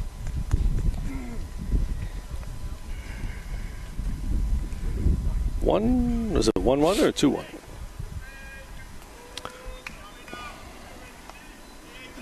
I think it's 1-1. Mm-hmm. Again, those are tough balls to catch like that. Ball up. Swung on, chopper over to second. Gonna make the play. Petrosino has it. Throws to first. Got him. And I got to say, that is a wonderful job by Cooper Gavin getting out of that despite giving up the lead without things going off the rails like that. Just a one-run ball game still right now. But it does give Marblehead a 2-1 lead now. It does. It does, but Gavin got some key strikeouts when he needed them. It was a bit of a frustrating inning, hit by a pitch, the error, and then the hit and the perfectly well-executed hit and run. A ball that's an out most of the time, but just at the right time for the hit and run. But yeah, and let's not forget about that 2 RBI base hit by Liam McElroy as well, which was a good piece of hitting, and then Skylar Schmidt executing that hit and run, as you said, with Liam on first base. Very, very well done. Yeah, again, the errors coming back to bite Beverly. Yeah, we've said it time and time again. With the low offensive output, there are really no margins for errors. Mm-hmm. And so that was a big one, you know. Thinking back about that bunt, too, I thought for an instant the way that Cooper fielded that so quickly, and there was not a great jump from the runner on first base. I thought for a second he was going to go to second with that. You know, I did too. I don't know if that entered into the thought process that you know, a lot of times when that happens on a quick bang bang play for a pitcher, because obviously a pitcher isn't used to having to make a quick throw. That usually it's a comebacker that they knock something down and they have their time and go to first, that kind of thing. So maybe that came into factor in play and just got that ball up and over the top of Noah Staff here. Mm-hmm. But as you said, going back to the backup on that play, Bradley McCafferty, that keeps him on first base, and then the hit and run actually turns out to not do any more damage. Right. If he sneaks a ball through the right hit.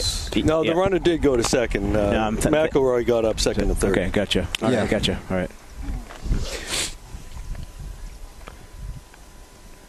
But the hit and run ended up not doing damage. But just from a frustration standpoint, though, in the inning, though, for Gavin, 100%.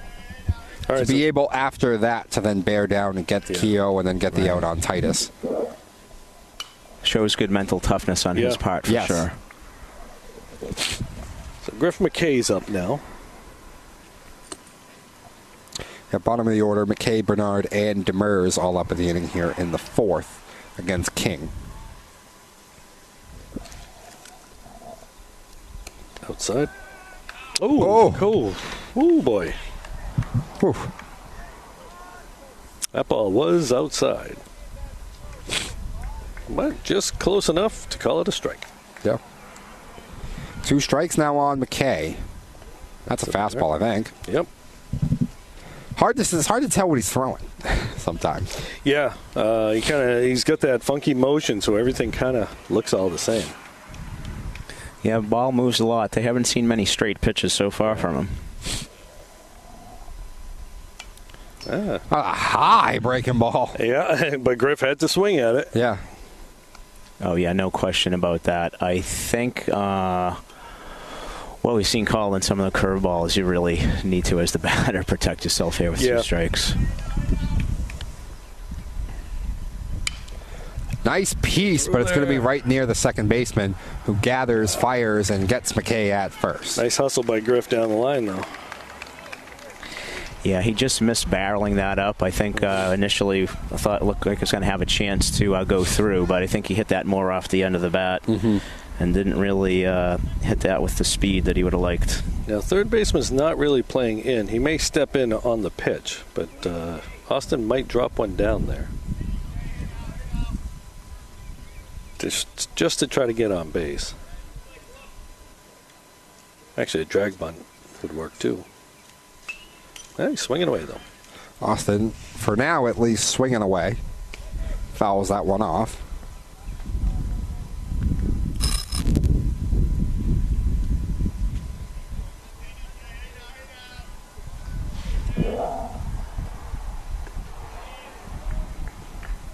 Good job laying off that breaking ball. Yeah. Broke late, broke inside on him. Hey, 1-1 on Austin. Oh, Austin, another decent rip, fouling it straight back. But now 2 strikes on him.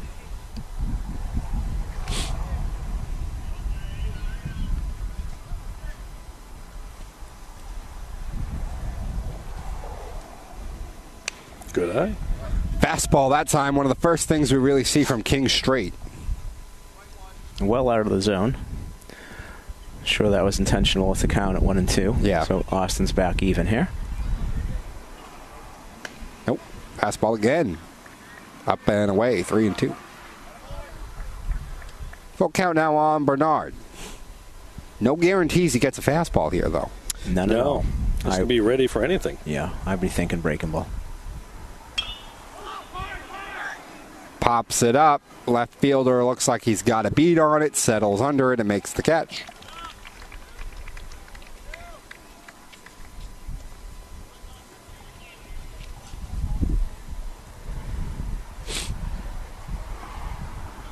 So 2 away, and now Demers, who walked this first time.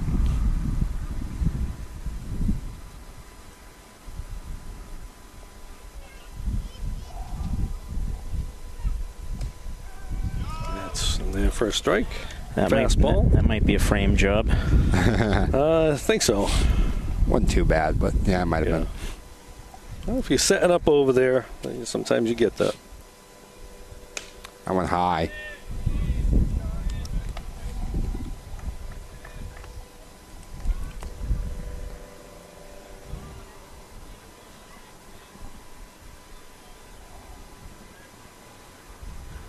That one missing as well. 2-1 now on Demers.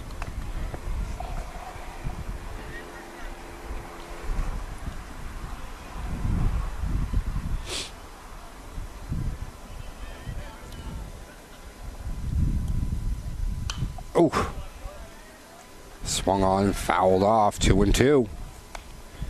I feel like they've gotten some good swings on King, but they just can't straighten it out. Yeah, that's how sometimes things go in this game when things aren't going your way. Sometimes that bad swing turns into a bleeder that turns into a hit. So. Yeah. As often has been said, it is a game of failure. It is. That's how you react to it. That one missing, and Demers walks for the second time today. But it's also a game of opportunity. You got to make your opportunities. All right, so get 2 outs.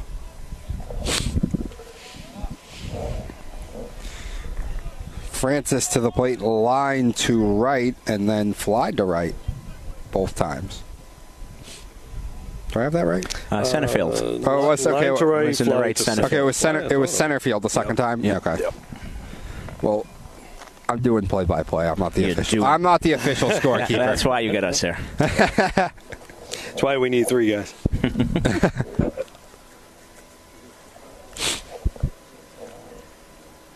Nope. Ball upstairs. Even his fastball has a little run to it, by the way. Yeah, he's been effective so far since entering the game in the 3rd inning. No question about that. Oh my goodness! There it is again. Yep. They're just they're just under it. They've just fouled a bunch back. just can't straighten it out. Yeah. 1-1.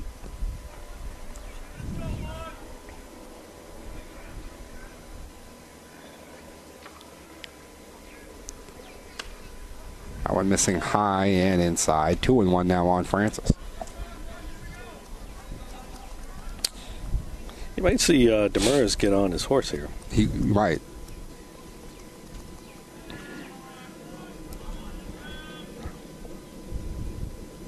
Outside. Oh. Oh. He called that a strike. He called that a strike. Really. Catcher pulled that in quite a bit. Yeah, that's frustrating for a hitter, too. He's really given that outside corner as things have gone on. It should be a 3-1 count. Now it's a 2-2. 2-2 now on Griffin. Griffin swung on and fly ball in a high center field. Center fielder under it. Really didn't have to move much. Yeah. Makes the catch, and that will do things in the fourth.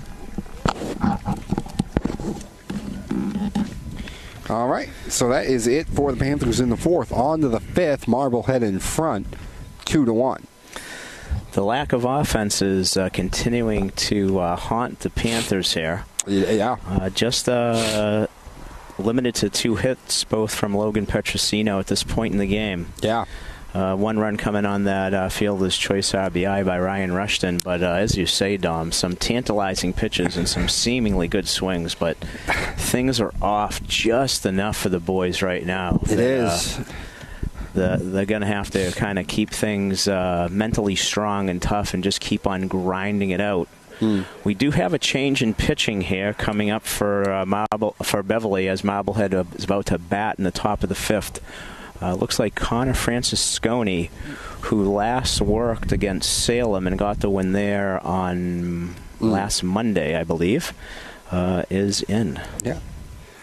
So the new pitcher, as you mentioned in the fourth, Francisconi, he will have to face Doty, Andriano, and Titus here in the fifth. And next inning, one of the last, it seems like, great chances for the Panthers, maybe with 2, 3, and 4 all up in the inning. Well, that's interesting, Dom. Various times in the year, the bottom of the lineup has produced more than the top, and the top more than the middle, and so forth. And, right now, any way they can get it. Because definitely struggling bottom of the order. Last 3 guys have 3 walks between them, 2 for Josh Demers and 1 for Austin Bernard. Like I said, on the top 3, we got 2 hits for Logan, and the field is and a walk for Sam Armbruster. Yeah. So it's they will take it anywhere they can get it. Absolutely. And oftentimes when teams are in this kind of funk, it's going to be somebody who you least expect it to come through in a clutch situation to bring you out of this. So, again, that unevenness of the Panthers' offense, scoring runs in bunches and then being shut out and, struggling to score, more than 1 or 2 runs. So they're going to have to find a way today if they're going to claim a share of the NEC done. Mm-hmm.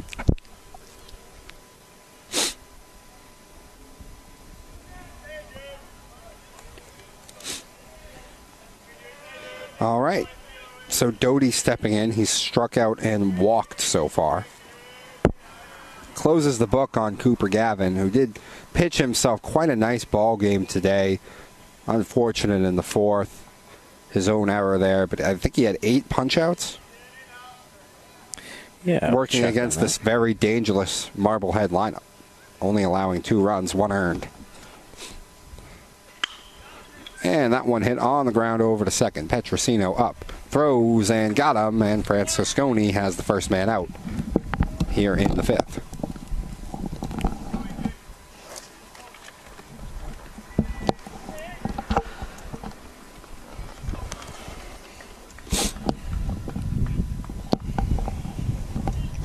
One of the things we talked about was consistency, right? If a guy calls a pitch all the time, you don't mind, but kind of looks like the strike zone's changed a little bit. I know.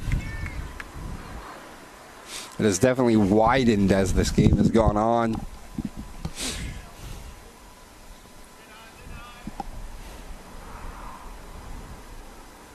Oh, fouled straight back. Well, we had seen a few of those curveballs that Cooper had thrown against the left-handed batters. They were just nipped to the outside, it looked like, but he wasn't getting them. I know. But now he's calling that outside pitch. And he gets Adriano looking strike 3. Adriano didn't seem happy with the call, but it looked good. I don't know about that. Ball looked down. Maybe, but 2 strikes. Yeah. Well, Adriano punched out for the second time today. He did single earlier, but back-to-back times now, and now Matthew Titus, who struck out. This is Riley Schmidt. He came in for Titus to run. That's right, after Schmidt got hit. Yeah. And stayed in the game. After Titus got hit. Schmidt's in now. Yeah, Titus stayed in until he made it towards third. Yeah. To third, I should say, not towards third. Yeah. Swung on and fouled off. Wondering if this is the brother of Skylar Schmidt. I would imagine so. Probably. Class of 24. Makes him a sophomore.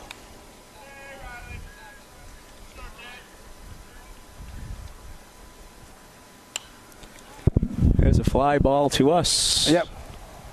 Just to our left. I'm sure Mark would have caught that if it was. If it was nearby, he'd have caught it in his back pocket. He's got to protect the camera. Yeah. Is that part of the job description? I just remembered my car is parked right there too. I should have put my windows down in my car.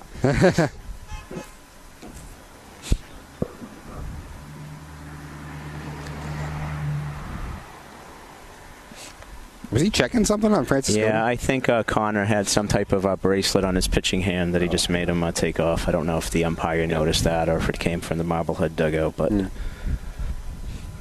can't have anything on that arm. Oh, that really kicked away. Don't throw it. Don't throw it. He doesn't. It's a nice pitch, too, by Connor. So he punches out Schmidt, but Schmidt will reach first base on the drop third strike. And there was almost nothing that you could really do about that. I mean, he smothered it the correct way, but it just bounced so far away from him. And it bounced in the other direction. He thought it went to his left. If he'd known it had gone to his right, he'd been able to get to it and throw it over. Yeah, that ricocheted off his shin guard. I think pass ball being a nomer there. That pitch was probably a 58.5-foot curveball. Yeah, that's tough. Came and I think it hit his right shin guard, and he was because the ball was breaking down. He was expecting to go left, but as you say, kicked the other way. High fly ball in the right field. McCafferty looks like he's got it. He does. Makes the play, and it's a pretty quick inning there for Francisconi in his first inning of work. On to the bottom of the fifth. Marblehead in front, 2-1 still. Yeah, no harm, no foul on that. Very impressive inning from Connor coming out of the pen. Handled things real well right there. No real threat at all. No. But he will be tasked in the sixth with back to the top of that order. Yep. So this will be time for the Panthers right now with Logan Petrosino, the number 2 guy, leading off to get things started here. So Panthers would like to at least to get level here as we are starting to see the innings whittle away. Well, right now, down to their last 9 outs. Yeah, we're in the bottom of the fifth. So looks like another inning for King. Well, he's been able to hold them. He has. Since he's been out there, so that stat, the hold. Yeah, he's hoping to get that. I have him at only 29 pitches through the first 2 innings of relief work. So. No, I mean, listen, he's come out throwing strikes for the most part. Yeah.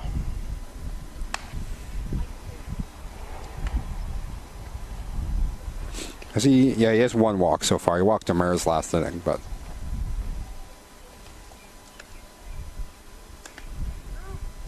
Again, we talked about the funky delivery.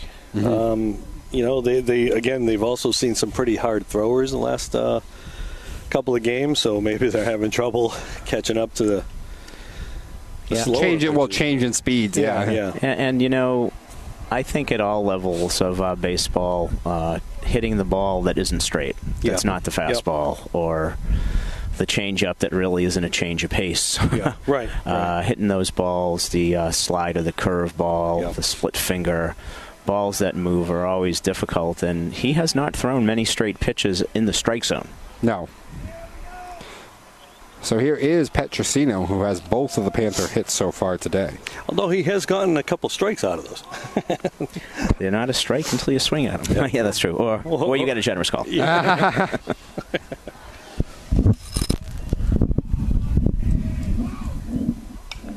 Well, there you go, Dom, once again. I know. They're just missing. And you could tell from Petrosino's reaction that he felt like he had a pitch. That's a pitch he really wanted, yeah.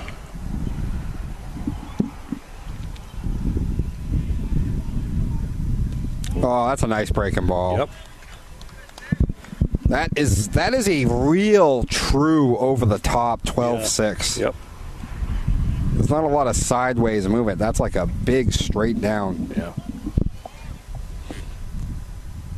There it is again. Petrosino waits on it nicely, hits it hard into center field, but right to the center fielder. And boy, when you're scuffling as a team, it just feels like that's just how they all go. Yeah, yeah. Some hard hit balls just end up right in the back pocket. Yeah. Excellent job by Petrosino. I think he was even sitting on it, waited on it perfectly, put a nice swing on it, right back up the middle into center field, but right at the center field. Nothing you can do. No. Maybe we're owed another bleeder here off the hand somewhere. Seriously. Yeah. There it is again. Yeah, but that catcher pulled that ball in 6 inches. I don't know. Well, I do know. I do know it's a strike. Yeah, well. Because my opinion does not count. You kind of need a longer bat when he's going to call that.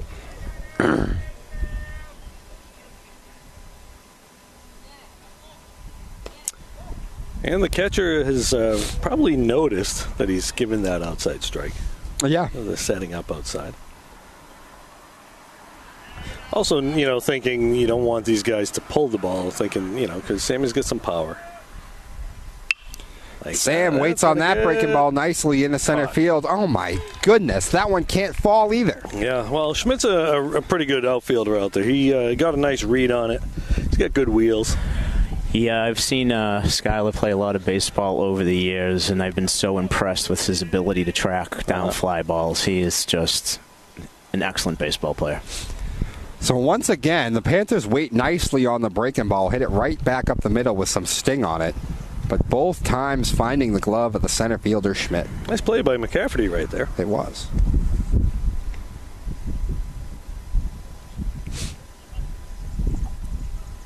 So Rushton, the man now, tasked with trying to get something started here with 2 away. Breaking ball, back up the middle. That one's going to get through. McElroy can't get to it. Base hit. So finally, Beverly is awarded with waiting on the breaking ball nicely and hitting it back up the middle. Yep. This time on the ground, but hit sharply, and a base hit for Rushton, a 2-out knock. All right, so it looks like they're going to run for Rushton here with Ian Visnick. All right, Ian Visnick, the man to run now, and you've got to be thinking Cahill's going early in the count, right? Especially with all the breaking balls? Yeah, we saw it last game that Ian came in, and he was given the first move steal. But unfortunately, the throw went to first base, and the first baseman was able to get him. So steal-wise, there's a read steal and a first move steal, and we will see. A little bit easier with the righty today as opposed to the lefty we saw in this situation on Thursday. So we saw Cahill talking to McCafferty a little bit. Can I just say, here's the other thing this does, right? They know Cahill's aggressive. He just pins run, right? There's a steal situation. King doesn't throw a lot of things straight. If I'm McCafferty, am I thinking I'm going to get a nice first pitch fastball here? There you go. Yeah, that's a good point, Dom. Things do change with runners on, and situationally. Just saying. I'm McCafferty right now. I'm thinking first pitch fastball. And you're right. And he did, but he skied it in the right field. The right fielder is under it, makes the catch, and that'll do it. here in the 5th for the Panthers. Yeah, a lot of fly balls today. Yeah.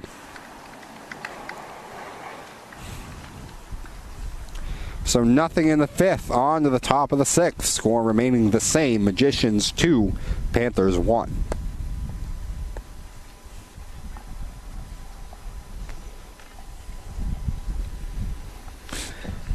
Well, the temperature is certainly beautiful right now with a little breeze coming off the ocean, not as all forecast. Yeah. We'd Well, like to the Weather see Channel had it pretty good. They did. I thought it was going to be hotter today, though. Well, I think later in the day, as Al had pointed out tomorrow's earlier. gonna be and Tomorrow's going to be hot. Yeah, they talked about being back-to-back 90-degree days. Maybe off the coast it's going to be later today, but... Yeah, well, you can see there's a little bit of a haze, There might be something coming off the water a little bit. It was foggy this morning.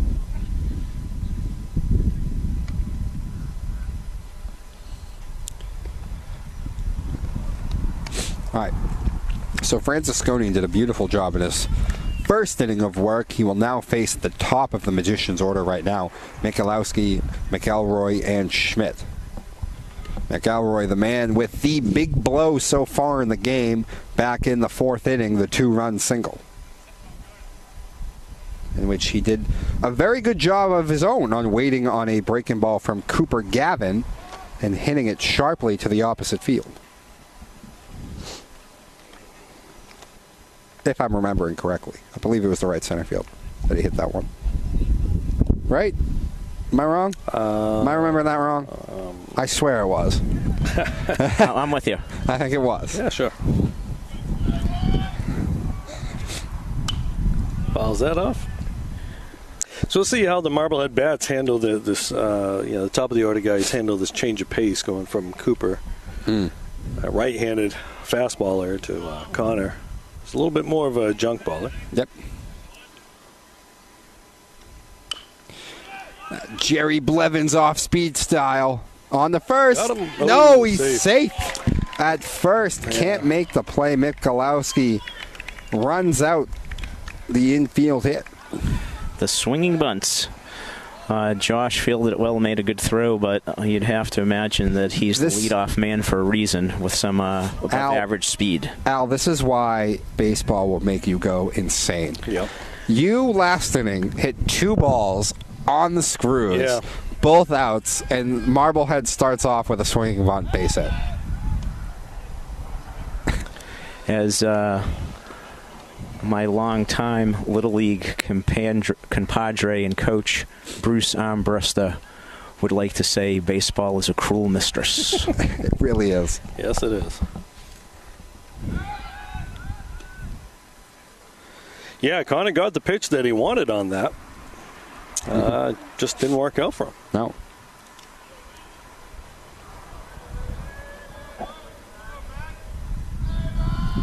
Outfielder's deepening up a little bit.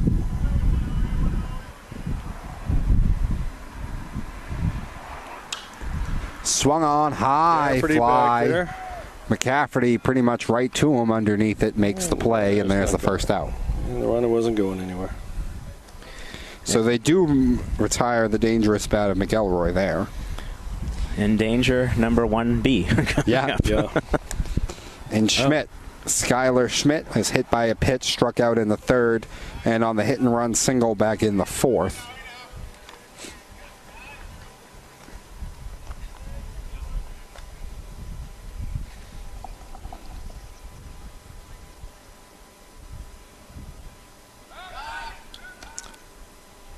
Stafford, you're coming off the bag for that.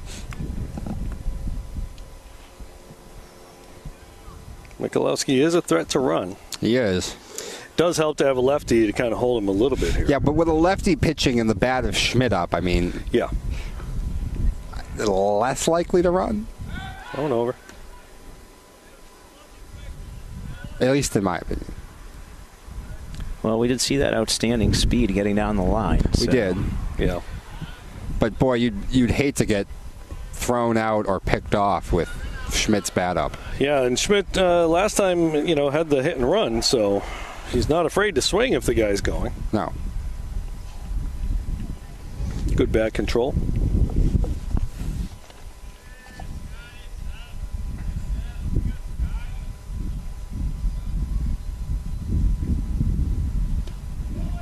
down.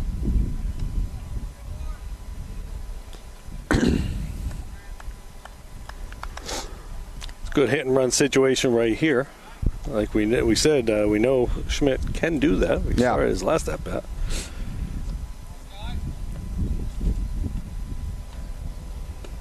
Grooves that in there. Yep. 2-1. Yes, sir. Working the outside part of the plate though. Yeah. I wouldn't hit and run though. No. Because I'm looking for Schmidt to drive a ball, do some damage here. Yeah. Ahead of a count like this. It made sense. Left-handed pitcher. Time. Yeah.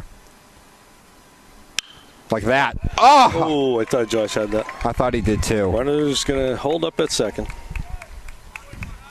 Schmidt smokes that ball past the third baseman and in the left field, and now first and second with one away. The way Skyler's been hitting, you're almost glad that it was that he hit a single. I know. I was like, I'll take that. Yeah, that ball's a foot away from being a double play opportunity. Mm-hmm. I know. But when things are going good, they go good, and when things don't go good, they don't go so good. All right, so here is Keogh, 0 for 2 today. Walked back in the third, though. Got a lefty-on-lefty matchup here. Whoop. It looks like he lost his footing there. Yeah. As that skips to the backstop, and now second and third with only one away. Yeah, Connor just lost his balance there. It looked like foot got caught up in the dirt.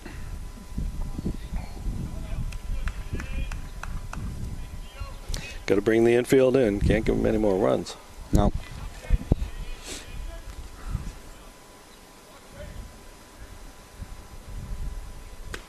One 1-0 now on Keogh. We'll make that 2-0.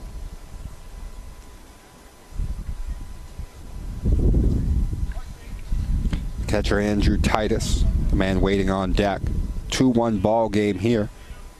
Beverly continuing. It's been tough trying to get the offense going. Really got to keep this to what it can be. Stafford can't make the play. That ball hit just too sharply with the infield in. Gets past Staffier, and it's another run for the Magicians. 3-1. So we got first and third now.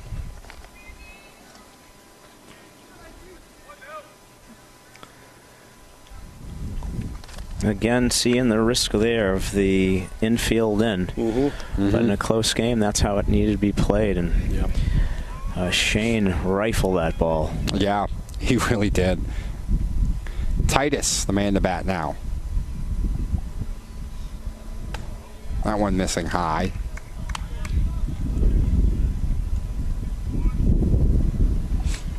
Titus has walked, struck out, and grounded to Logan Petrosino at second base.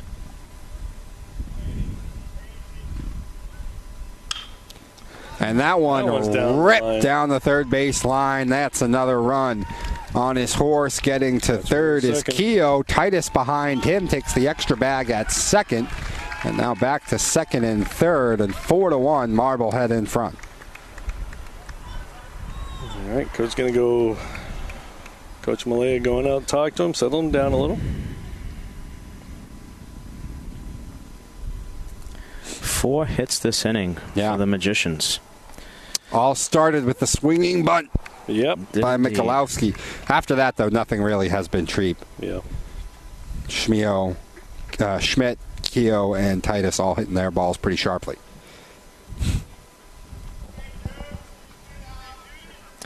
Looks like we have a courtesy runner for the catcher, or just making a quick turn there to get some more instructions from his third base coach.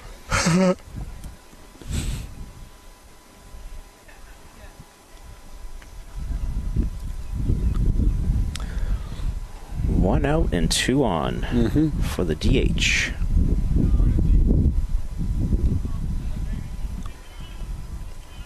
DH Doty, 0 for 2 today. Walked in the third, struck out back in the first, and grounded to Petrosino in the fifth.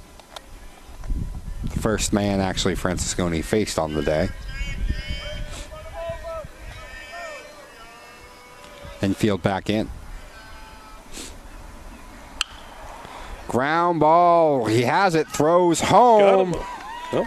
No, you got to tag him. Safe, Well, it's not a force play. It's not a force. It's not a force play. Nope, it wasn't. McKay was playing it, I think, like it was a force play. But I will be honest, even if he knows, be a tough call. Even if he knows it's not a force play, I don't think he's able to turn and tag him in time anyway. I mean, given the situation, Logan trying to prevent the run there, where our runs have been, so far and few between, and took a shot at it. But it was with second and third, no force there at the plate. Yeah. So we're back to a first and third situation with one out. And the first baseman up. Andriano. Marblehead has broken this game open a little bit now here in the sixth. 5-1 the score. Andriano right down that third base line, just foul. That was close. That was close. It's amazing that didn't go worse given the way things have been breaking for the Panthers today. Yeah.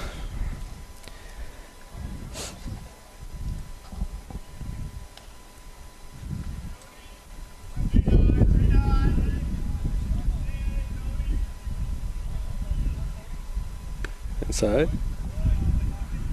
Runner on first, not going yet.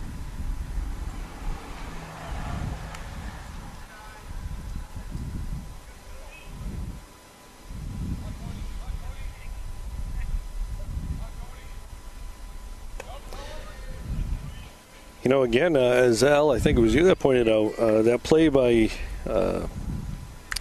Petrosino was, because they're scuffling, having an inability to score runs right now. You got to try to knock that run down. Yeah, it was really not a kind of ball that's advantageous for making the throw at home. But as you said, playing the infield in already, and with runs coming out of premium, it makes sense that you have to try.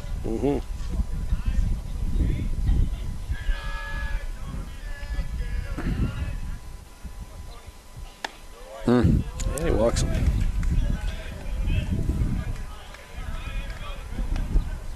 Loses Andriano there, and that will load the bases.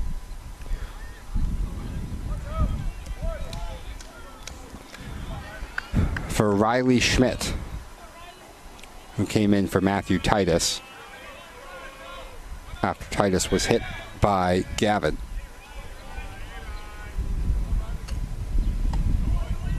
Ball's upstairs. Yeah, it is. All right, Beverly hoping for a ground ball here. Turn a double play. I would like to order one right back at the pitcher for a 1-2-3 double play, if I may. Oh, that would be nice. Good stop by McKay right there. Dropping and blocking.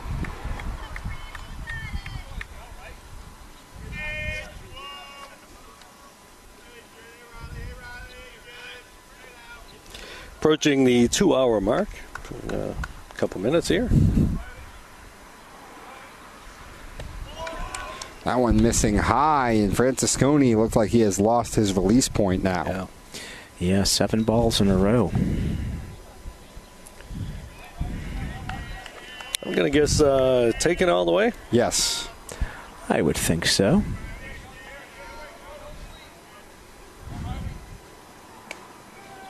There he goes. Gets one over.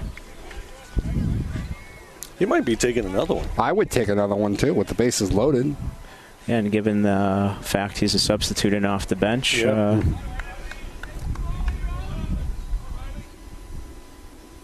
Nope. Not. Ground ball over to short. Armbruster has it to second on the first. Not going to be in time. Another run in. So another run in the score. 6-1. But they do get the force out at second. Sam with a nice play there.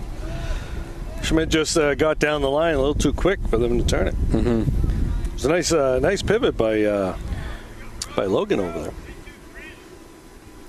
Yeah, and a good piece of hitting by Schmidt, with the 3-1 count. Was aggressive, got a pitch he could hit, and was able to extend the Marblehead lead. Keefe, the man to the plate, 0 for 3 today, but he did reach on the error. And rips that one into the hole. 7-1 Marblehead in front. We have talked about this Marblehead offense and how, how pivotal it was going to be. They were keeping them down so long to be able to cash in for Beverly. They could not. And now here in the 6th inning, this potent Marblehead lineup has broken out. And they are averaging around 7 runs a game or so. Well, they're at their average now then. Yeah.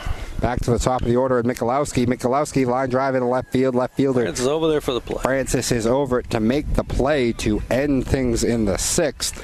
But this tight ball game has been blown open quite a bit here now as we go to the 7th with Marblehead in front. 7-1? Yeah. Yes, 7-1. Yeah, that's a big inning for the headers there, that's for sure. Yeah, a 5 spot in the 6th. Certainly much different than a 1-run game. Yep. And this is going to be real tough on the Panthers, who have been searching for some answers offensively and feel things slipping away from here. Marblehead energized, feel like they're on the cusp of clinching their division. Yep. One team's up, one team's down, and we're going to have to see if our hometown boys can dig deep here and try to make a game of this. They have 6 outs to work with, but they're going to have to find some answers other than the 3 hits that they've come up with so far. Absolutely. Is that King still out there right now? Still out there. So Desmond King. Is it Desmond? Damian King. Still out there, and he will face Staffier, McKay, and Bernard here in the 6th.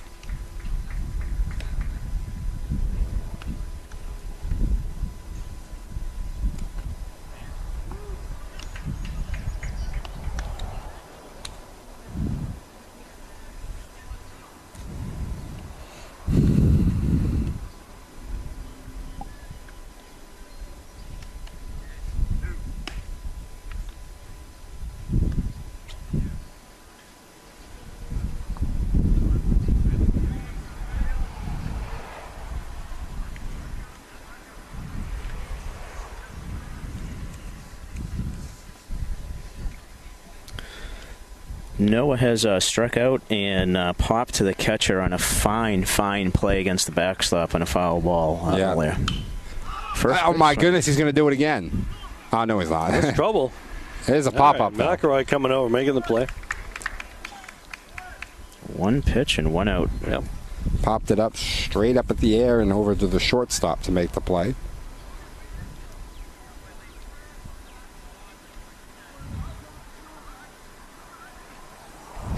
So now McKay, who's grounded out to short and grounded out to second.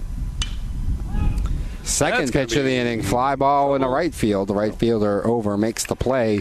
2 pitches, 2 outs for King. A lot of fly ball outs for Beverly today. Yeah. They've gotten under a lot of the balls here from King. As you mentioned, all the fly ball outs, particularly I feel like since King has come into the game. Yeah. Yep. As they have just not been able to straighten out any of that stuff. Bernard, a little bunt job over to the third baseman. Maybe a little bit too hard. Safe. Long throw, safe at first. All right. So Bernard does get down the bunt for a hit.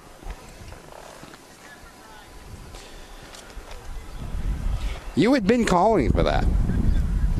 He's a really good bunter, loves to bunt it down the third baseline. And good speed. That third baseman playing all the way back there. Bernard does execute. Now, you're down 6 runs. Do you steal them? No, I do not. That's a ball. That was a ball. So back to the pop-up situation there, just looking at the book, 8 of the 11 outs that King has gotten have been in the air. Really?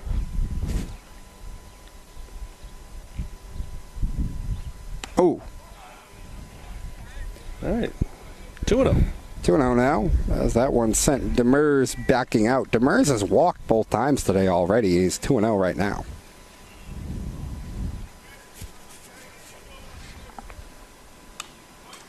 Demers takes a rip and fouls it back. 2-0. Good pitch. Mm-hmm. And again, another one they just missed. Yeah, they just can't straighten them out. He's keeping them off balance. That would account for those fly balls, too. Mm-hmm.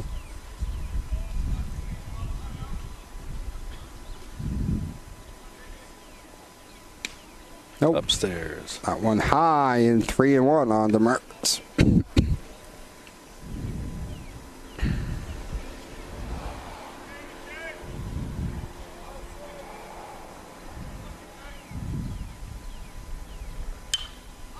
That's going to be trouble down the line. And we're getting down the line. Right fielder going over. And foul ball. Oof. I know he left his feet to try to make the play. Yep.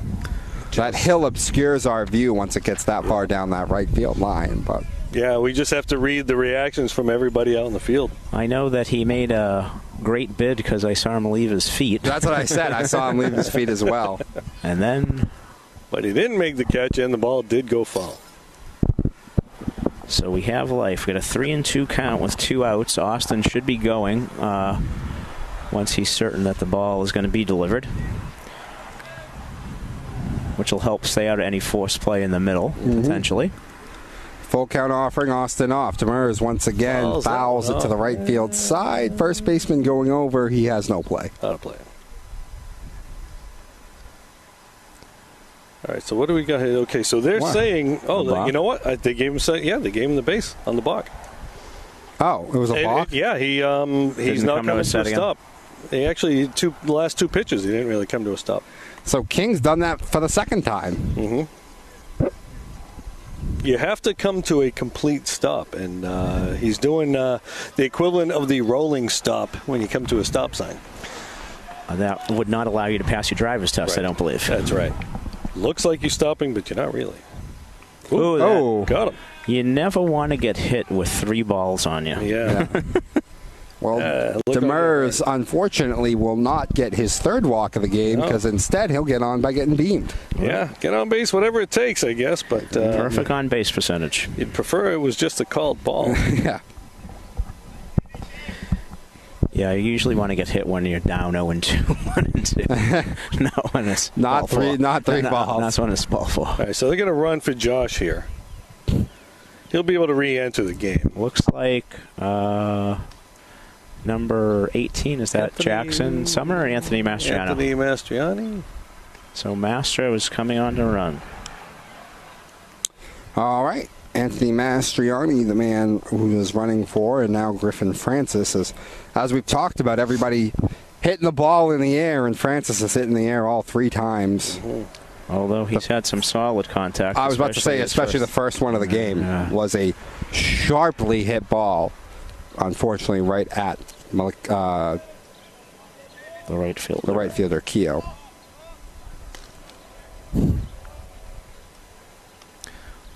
Got some action in the Marblehead pen as the Panthers have some pressure on here.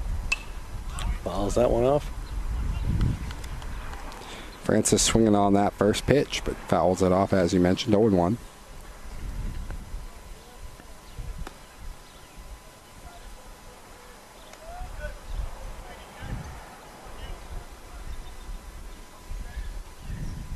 Curveball. Swung on. Chopper right back to King, throws to first and got him, and that'll do things in the 6th. Again, that's that 12-6 curveball he just threw there. Yep. Josh Collomenter style, big up over the top 12-6 curve. Beverly just can't piece a few together. No. And for the 7th, it'll be McElroy, Schmidt, and Keogh for the Magicians 2, 3, and 4.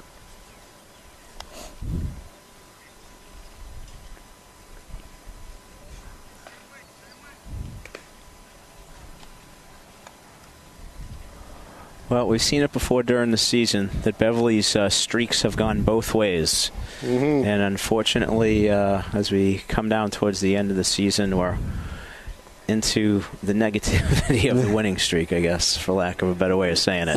Yeah. So I think trying to keep the guys focused through the last inning here and see if they can get out clean and maybe squeeze across a few and get themselves ready and in a better mindset for Monday. Certainly not over yet, but a substantial hole to climb out of. Yeah.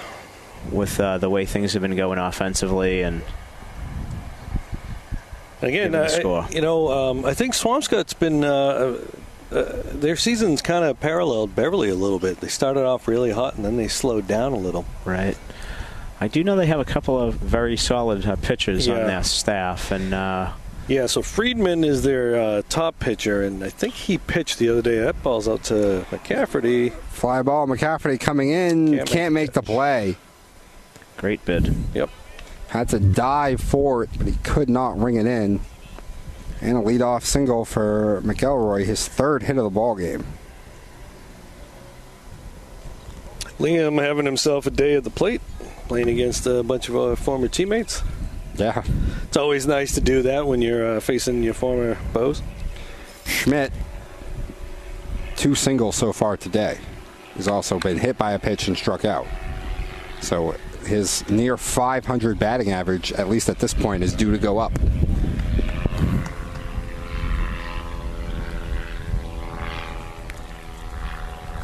Both of these guys, McElroy and Schmidt, high on the leaderboard in RBI, too. Got a chance to throw them out. McKay can't quite do it, though. And he'll get down a second. Yeah, with needing to block a ball in the dirt, that was certainly not a great opportunity, but he did make it very close, or closer than it should have been by coming up with it. I'm not sure. I didn't look at Liam's jump, but probably it took a second for the read on that. I don't think he was going on the pitch. No, he wasn't, but ball in the dirt. That one in for a strike. We got Chris Canuccio warming up in the bullpen right now. Or just finished warming up.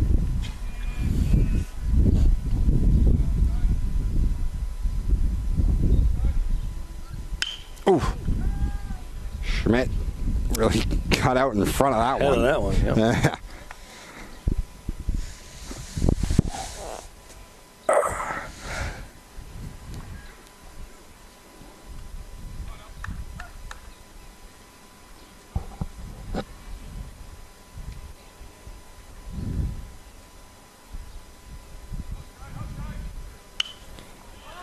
Schmidt pops this one high into the air. McKay got a beat on it, makes the play. Takes the mask off, throws it aside when he knows when he's able to track the ball.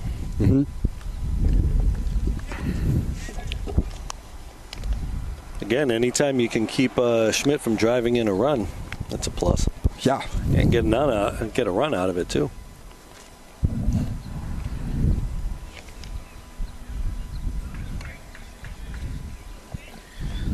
Brings up Shane Keogh, who singled in his last at bat in that big 6th inning for Marblehead. That was the one that was hit right by Staffier, who was playing in. Good stop there by Griff. Directly the cost of playing the infield in. As you assume, if Staffier plays back, he can't make that play. He makes that play. Right. Situational ball. Yep. Strike. It's that outside strike. At least coming from a lefty, though, you know that's probably going across the plate. Yep. Beforehand, so. Well, now that you know he's going to call it as a hitter, now you're prepared for it. True. Still doesn't make it any easier to hit, but. And that ball swung on and skied into left field. Francis coming on makes the play, and that's the second out of the inning.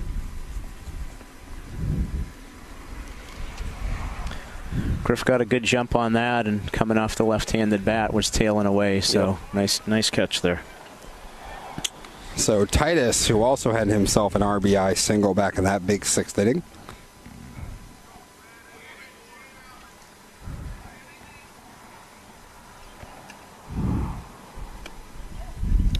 Just upstairs.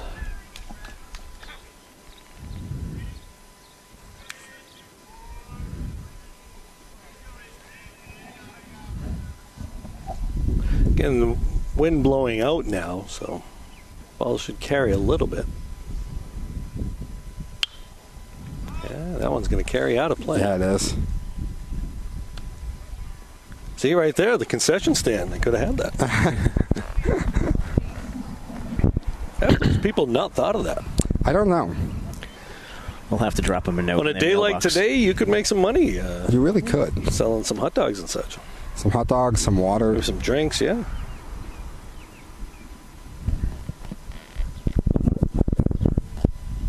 I wish that was my house. I really do. Go make an offer. Not even just for that. Just being able to just like chill one day and watch a game. He's off, not even going to throw. Yeah, he noticed that he wasn't holding him, so he just took off. Defensive indifference, Al? Yeah. I would have to say so there. Sorry, Liam. You don't get credit for the stolen base. At least not in Beverly, bud. Well, yeah. Strike. There's that outside strike right there.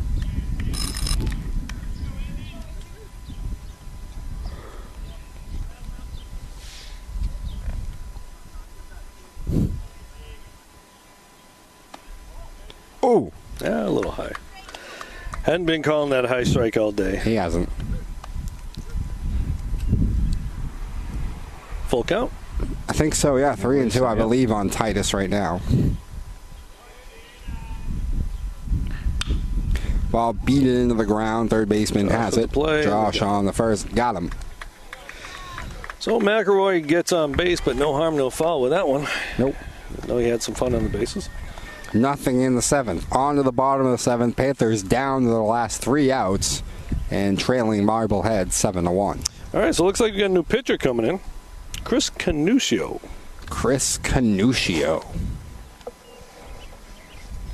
King did a very good job. I wonder what nationality that name is. A fine Irish boy.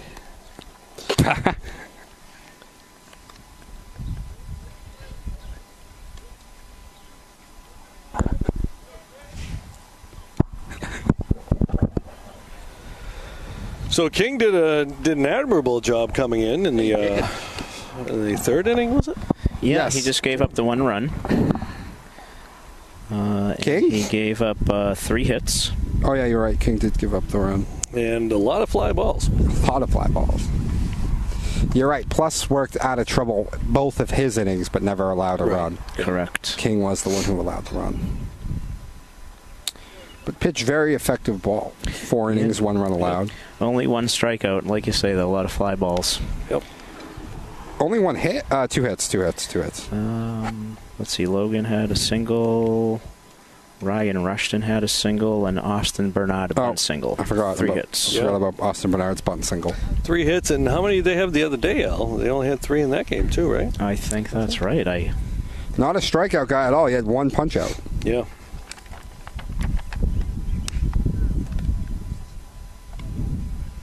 You know, Beverly on Thursday saw Joe Zemaitis, who's one of the better pitchers in the league, if not the hardest to hit pitcher. Mm-hmm. And then they saw Brandon Ing before that, two aces. Nathan Ing, I'm sorry. And then they come in today, and they're still struggling. And I know it's not for lack of batting practice. So, what happens, though, oftentimes is you're not hitting and you start pressing, you start thinking about it more, and, it affects you even more. Well, what is it? Didn't Yogi Berra said, how can you hit and think, or think and hit? Maybe. Yeah, I'm pretty sure. Sounds like something he would say. Sounds like something he would say, yeah. Yeah, I think he said, how can you think and hit? That was always the Manny Ramirez mantra. See it, hit it. Yeah. Don't think, just get up there and do it. What do you think about in the box? I don't. Yeah, 50% of baseball is 90% mental. That sounds like Yogi. That definitely sounds like Yogi Berra.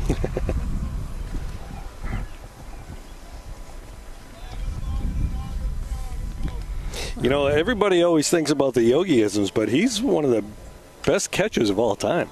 I know. Offensively, his numbers match up with pretty much any catcher. He did it for a long time, a bunch of World Series. Well, he is in the Hall of Fame. Yeah, oh yeah. So, and rightfully so.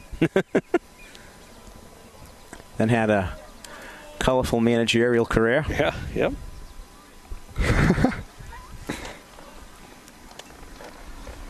Here is Petrosino, 2 for 3 today. Couple of steals as well.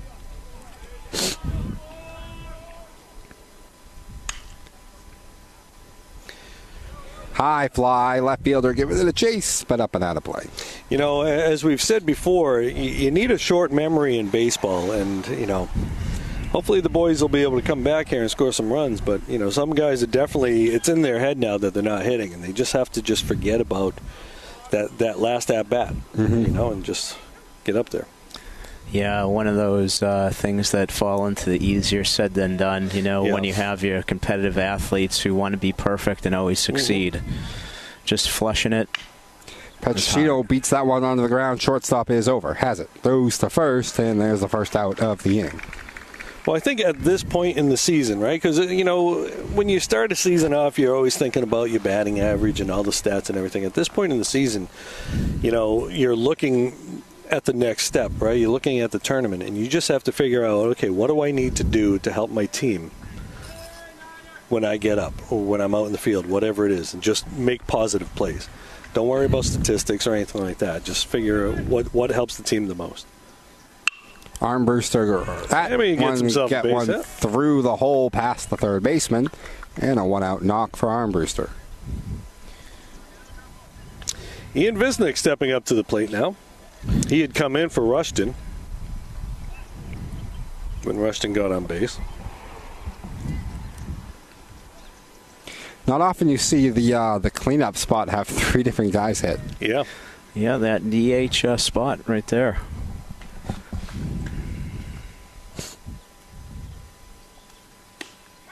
There's that strike. There's that outside strike. There's that outside strike. That one was actually closer than a few of the other ones that he had called. Yeah.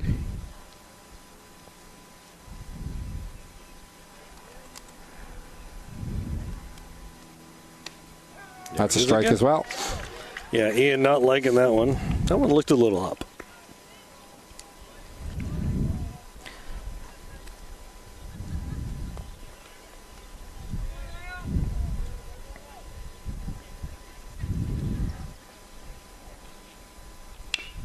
Yeah, he fouls that one off. Coach Cahill trying to make a bid, preventing the fielder from getting to it. It's like when the NBA, when they whistle and guy shoots it and they block the shot. Speaking of that, big game tonight. Right? Sure is for our Boston Celtics. I still don't understand the 8:30 start, though. Yeah, when there's only one game. And it's on the East Coast. All right. Get more West Coast viewers, maybe, who are out of work? Well, it's a Saturday, so it's not like everybody's working. Ooh. How's that one off? Scaring the fan back there.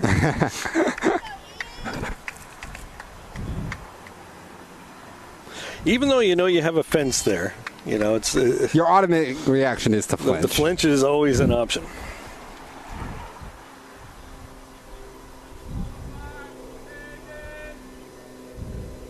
That ball is driven down. On the line. Nice to see Ian getting the hit there. That's going to roll all the way to the wall. Armbruster on his horse. They're going to hold him up. I mean, you're down 5. Yeah. 6. Nice piece by Ian with the double there. But Visnick, pinch hit double. So now we're going to see Nick Fox step up to the plate. Nick is pinch hitting for Brad McCafferty, the right fielder. Well, you know, why not? Why not change it up right now? Yeah, they're definitely looking for answers on the offensive side. So, and you know, they have a bench full of good baseball players who are looking for their opportunity. Infield is back. That ball's in. Infield's back, so they're giving up a run here on a ground ball.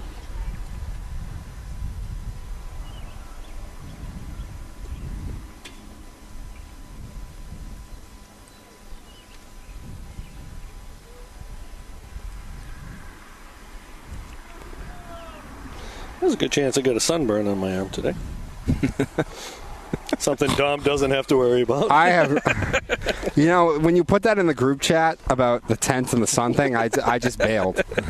I was like, I have no comment on this. It's not part of my life. Well, I'm not worried about. I wasn't worried about a sunburn. I was worried about the heat, but that too. Because Al was talking about how it was going to be in the 90s. Yeah, that's what I actually watched the weather forecast after you texted me, and they still said that. Well, that was your mistake. You got to ask an old fisherman. That's true. Not to be this guy, but I've never ever gotten a sunburn in my life. Really? A 4-pitch walk for Nick Fox, and suddenly the base is loaded for the Panthers. And as we've seen over the course of the history of baseball, the 3 hardest outs have not yet been recorded. Yeah. No. 1 out, base is loaded. Panthers down 6. Yes, 7-1. With Noah Staffia coming up. Yes. So, Dom, you're saying you've never had a sunburn, huh? I've never had a sunburn in my life. Dom uses olive oil for sunscreen. I don't have sunscreen. I've been to some serious hot places in the world, too. It hasn't just been America. I've never gotten a sunburn. That's amazing. I know. Not even you were a little kid, huh? Nope. I've been to Texas multiple times. Yeah.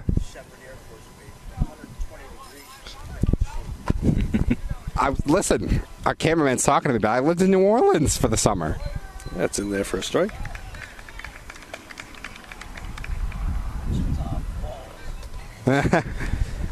All right. All right, so bases loaded. 1 away. Still down 6, though, but it'd be nice, even if they don't come back, to just get some positive momentum. And feel good about yourselves offensively, at least, as if, the light at the end of the tunnel is there for the offensive struggle. Staffier fouls this one straight back.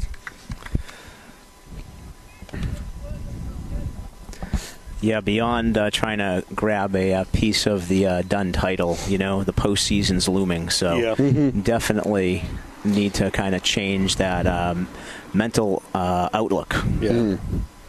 You don't want to be backing into the tournament. And there's a wild pitch, and the Panthers have a run on the board. All right, 6-2. And the catcher actually actually the worst thing possible for the defense there was the fact that the catcher got a piece of that. I know, right? Because if he doesn't get a piece of that, Armbruster probably doesn't even try and score. Right. But he slowed it down just enough that that to make it tough to get to. Yeah.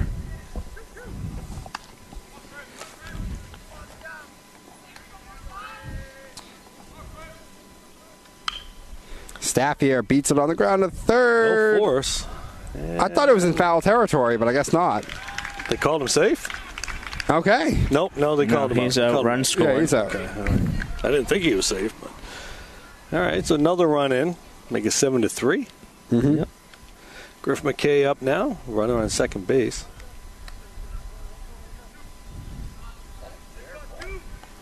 That was a fair ball, Mark, yeah. We were questioning the same thing. I know, it was close. So now McKay 0 for 3 today. A couple of ground outs and a fly out to right.